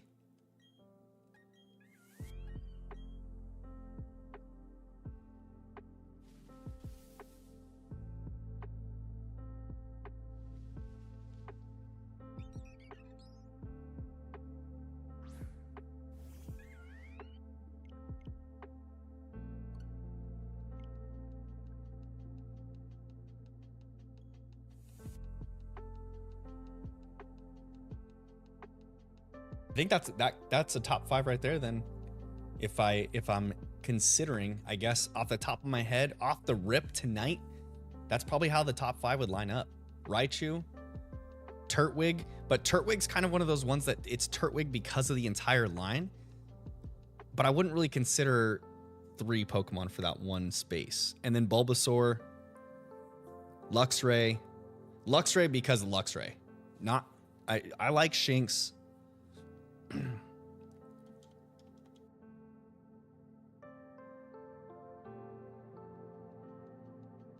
I like Shinx and Luxio, but Luxray is just super cool. And Luxray Shiny goes super hard. I do like Luxray Shiny too.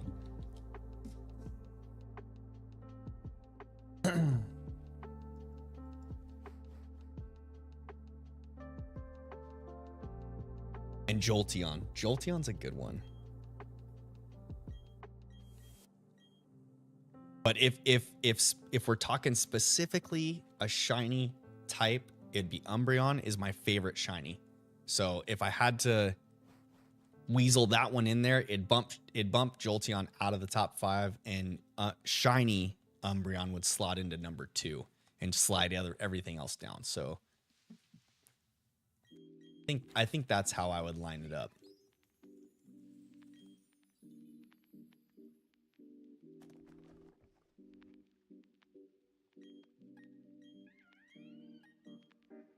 Random Reshiram says, everyone says cats are annoying at night. My cat always just wants to sleep near me. Is that weird? Why would cats be annoying at night? Are they more active at night? I'm not really a cat person. I'm a dog fanatic. I don't take to the cats very well. I don't dislike them, but I'm not a fan.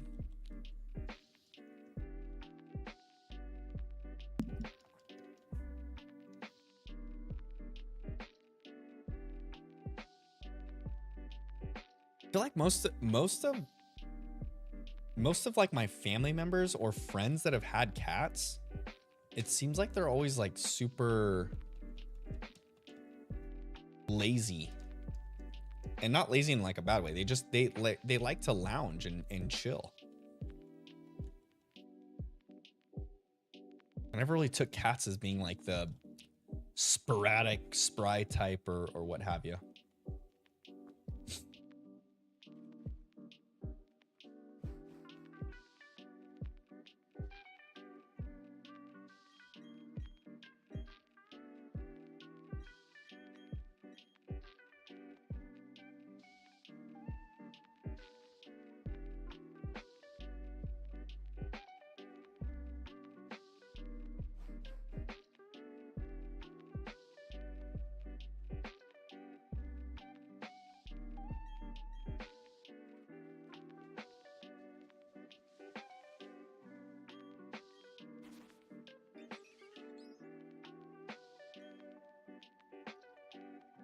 All right, number 176 here, y'all.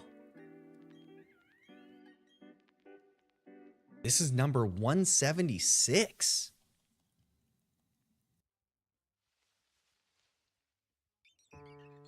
Look at us go. Not shiny.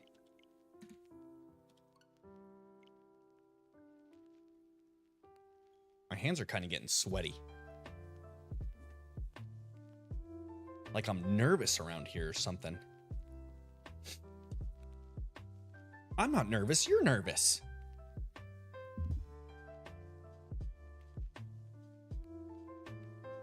Okay.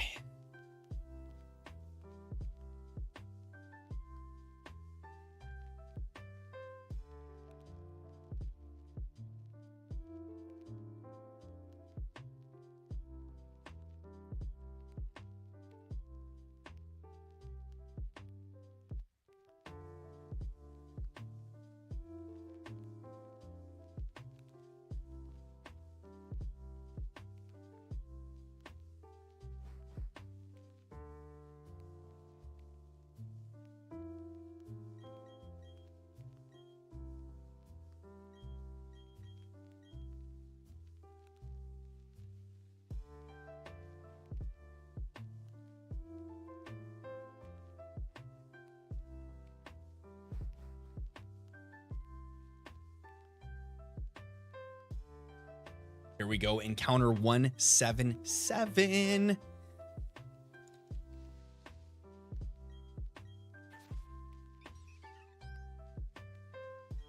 Come on, shiny Chimchar.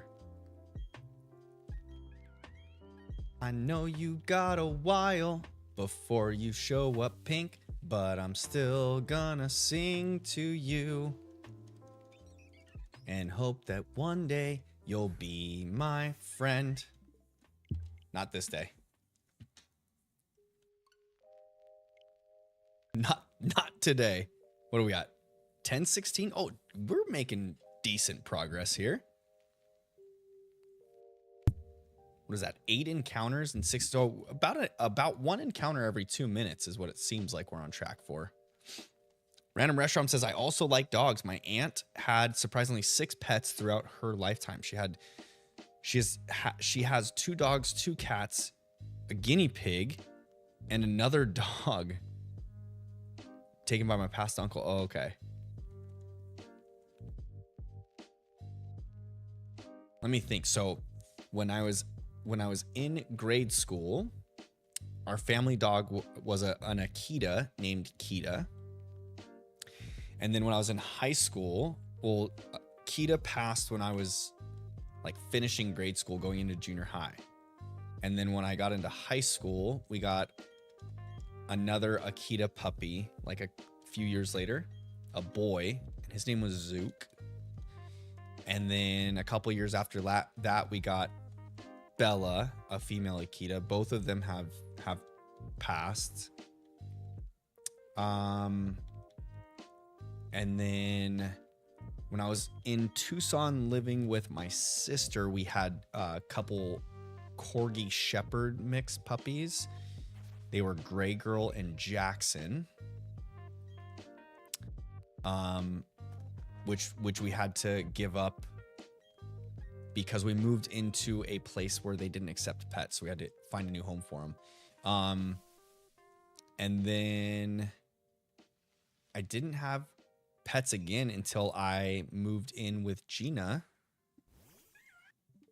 But now I've got Harley and Lambo, and they are both doodle mixes. Super good puppies, super good dogs. I love the crap out of those 2 little boogers. They're back in the room sleeping with Gina right now. Zelda says, I have a cat named Knight, and he turned 19 years old on Valentine's. Yo, that cat's living a good life for sure. Is your cat rambunctious at night, Zelda?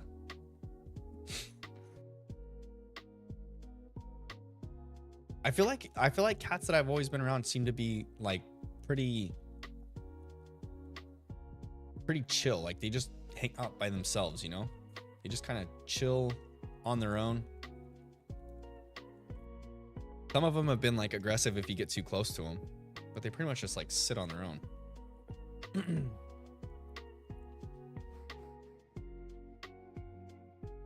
I do remember my cousin's when I was a kid, my cousins had a couple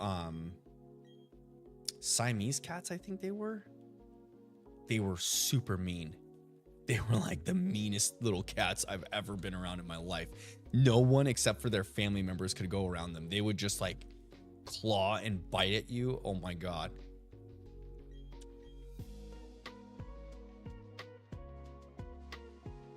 And they had to keep them in one of their rooms like all the time when we would come over to their house.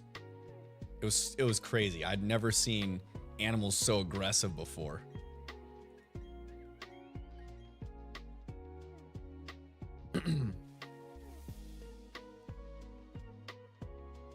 Random Restaurant says, my cat has been with me for 12 years. I like cats more than dogs. Don't judge me, please. No, I don't judge over what type of pets you prefer. I don't really judge over very much, to be honest. I try not to be a very judgy person for the most part. I just kind of do my thing, and as long as I'm happy and you're happy doing your thing, more power to you. To each their own, and it's all good.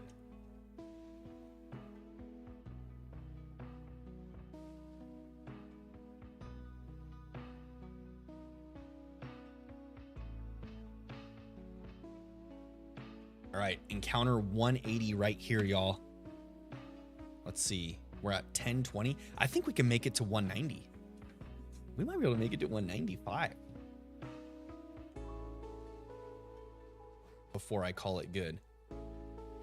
Zelda says he's an indoor-outdoor cat, but he's not allowed to go out at night because the cats in the neighborhood are out at night only. So he's out when they're not during the day. But yes, every day.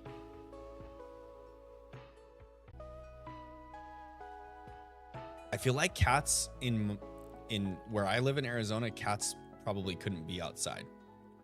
I feel like they would get eaten by coyotes. Every day when it gets dark, he wants to go out suddenly and then start screaming bloody murder. Oh no.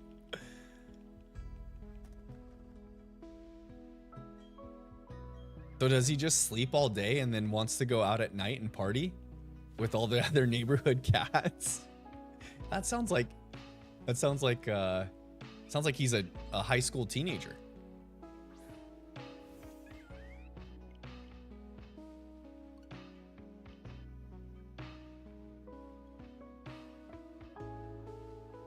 Katie says, how are you still alive? What do you mean? Or how am I still alive? What do you mean, how am I still alive? I always stream like this. What are we at right now? It's almost 10:30. I started at 6:30. I've been doing 4-hour streams lately. I know the first couple that you joined in, Katie, I was doing like 3 to 3.5, but my streaming endurance has gotten better. I'm able to like keep it going, but once I hit that 4-hour mark, even if I want to keep streaming, I pretty much cut myself off. 10:30 or the 4-hour mark is a good time to like shut her down.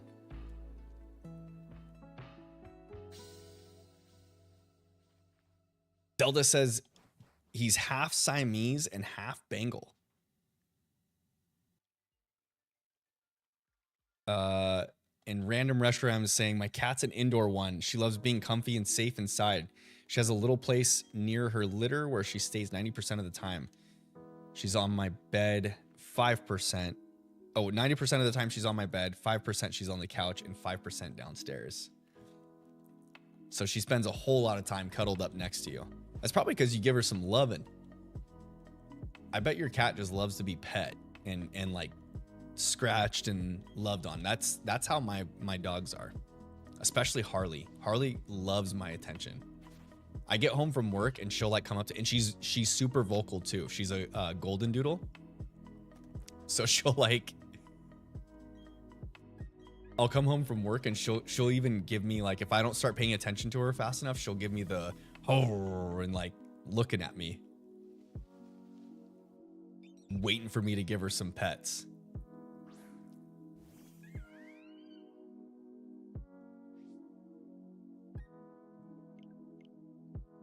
Katie says, also, if you didn't know, you can't get copyrighted under 500 subs or 1K.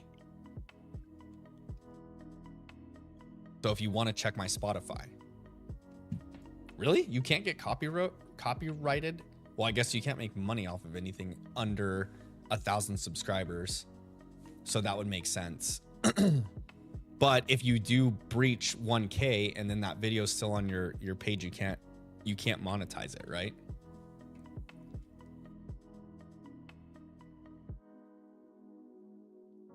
I'll give it a listen as soon as I shut stream down. What type of music is it, Katie? What type of music do you make, or did you make, I guess? Why don't you make music anymore? Also, why'd you stop?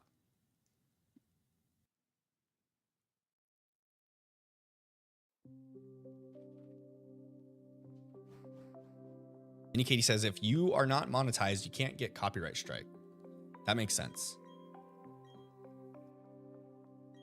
But if I do get to a point of being monetized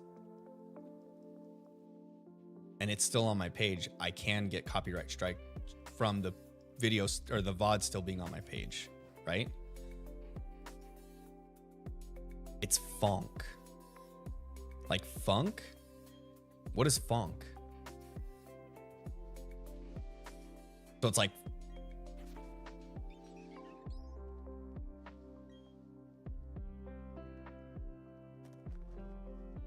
Zelda says he's out for like his cat's out for 4 to 6 hours at a time when the weather permits. And my grandparents used to have 2 Siamese cats, Ming and Ling. I inherited bronze busts of them. Oh, that's cool. They're my favorite I got from them.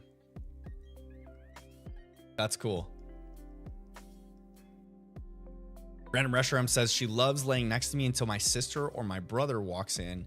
When my siblings walk in, she runs out. My siblings are way too chaotic with my cat. Oh no, they're both under 10 and scared. Yeah, that would make sense. Younger children tend to pester animals. That's how Lambo is with our kids. We've got our 2-year-old son, Liam. Well, he's 2.5, but he just pesters the shit out of Lambo. Lambo is a Cavapoo, so he's a King Cavalier Poodle mix, so he's a smaller dog. And Liam loves to just like chase him around. He gets pissed. It's funny. And Minnie Katie says, I kind of lost interest in making beats. Oh, gotcha. Still gives me around $200 monthly though. Oh, that's cool.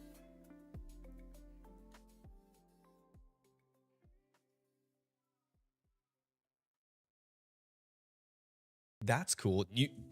How do you make money with that? Is it just from plays on Spotify and YouTube Music and wherever it's posted?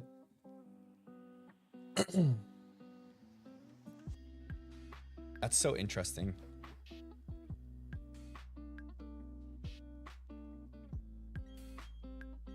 What do we got?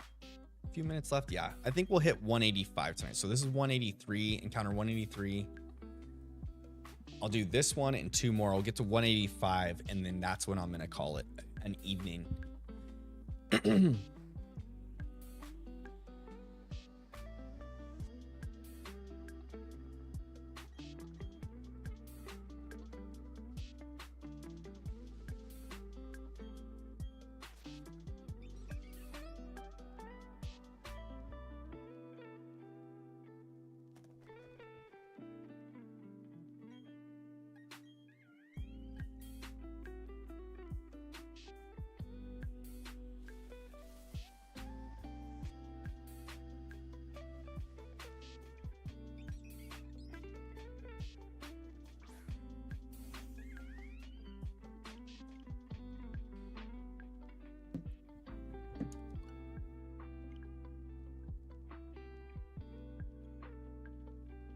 He says, I'm over 11K followers on Spotify and 4.7K something on YouTube. So I do get paid for views even if I don't post. Oh, that's cool. And by views, you mean plays on your music, right?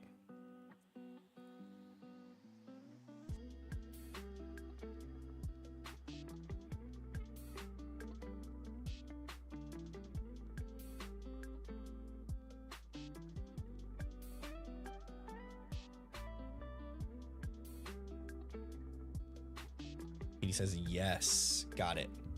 Got it. Random Restaurant says, my cats sometimes scare me. I was walking downstairs to get a pack of 80 and my cat meowed on a bin and scared me so badly I almost cried. Oh no.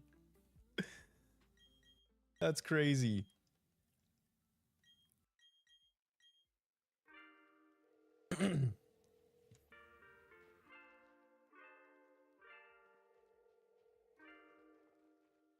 All right, 184 right here, and then one more encounter after this, and we will call it a night, y'all.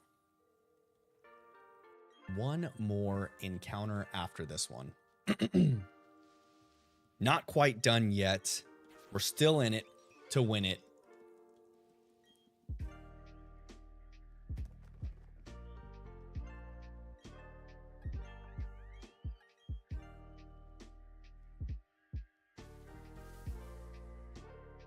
Katie says, I still talk to some funk creators, even if that's not for collabs and stuff. That's good. So you still keep your foot in the arena, so to speak. Still keeping your foot in the arena of the music life.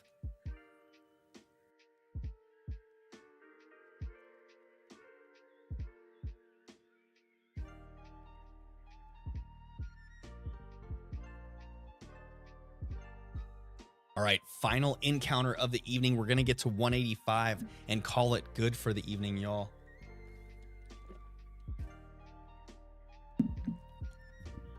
Once again, if you haven't already, please drop a like on the stream. It's free for you. It's cool for me. It helps me out. It helps the stream or the VOD get pushed into the YouTube ether.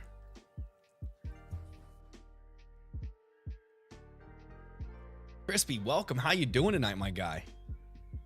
Coming in late at the very tail end of stream. This is going to be the last encounter of the night, my guy.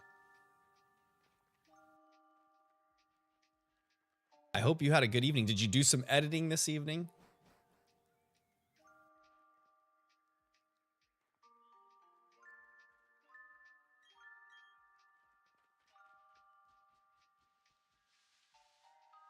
He says, yes, because I still have a certain reputation. Got to uphold the rep. Got to keep that street cred strong, Katie. Crispy says, throw me the shiny. Yo, if I get it right here because you said that, I'm going to lose it. I'm going to lose it. Crispy comes in, says, throw me the shiny, and we get a shiny. That would be wild. Nope. Okay. It's not shiny. Okay, we're good. We're good. I thought that maybe it might happen, y'all. But it didn't. We got to 185. 185 is where we're going to be leaving off. But hey, once again, thank you all for stopping in. I appreciate everyone stopping in tonight, hanging out with me. I hope you guys had a good time. I had a good time. It was fun. Didn't get our shiny tonight. That's okay. We're buckled in, ready for the long haul. This is going to be a grind for this shiny Chimchar. So we will get it. We will get it and start our gameplay eventually. But for now, I hope you guys all had a wonderful day. I hope you guys have a wonderful week. I will be back live streaming on Tuesday. I'm not going to be streaming on Sunday because it's Mother's Day. And it's also my off week anyways. But next Sunday I will stream. So keep your eyes out for it. If you haven't already, consider joining the Discord. I post when I'm going live there, as well as any of my content that goes out. So made a few shorts now. I'm going to be working on some long form content. This streaming series in particular is going to be turned into a long form video. So stick around. It's going to be fun times. I hope you guys enjoyed. I enjoyed your company. But until the next time we see each other, I hope you all have a wonderful day, wonderful week, wonderful time frame. And I hope to see you back here again soon. But good night, y'all.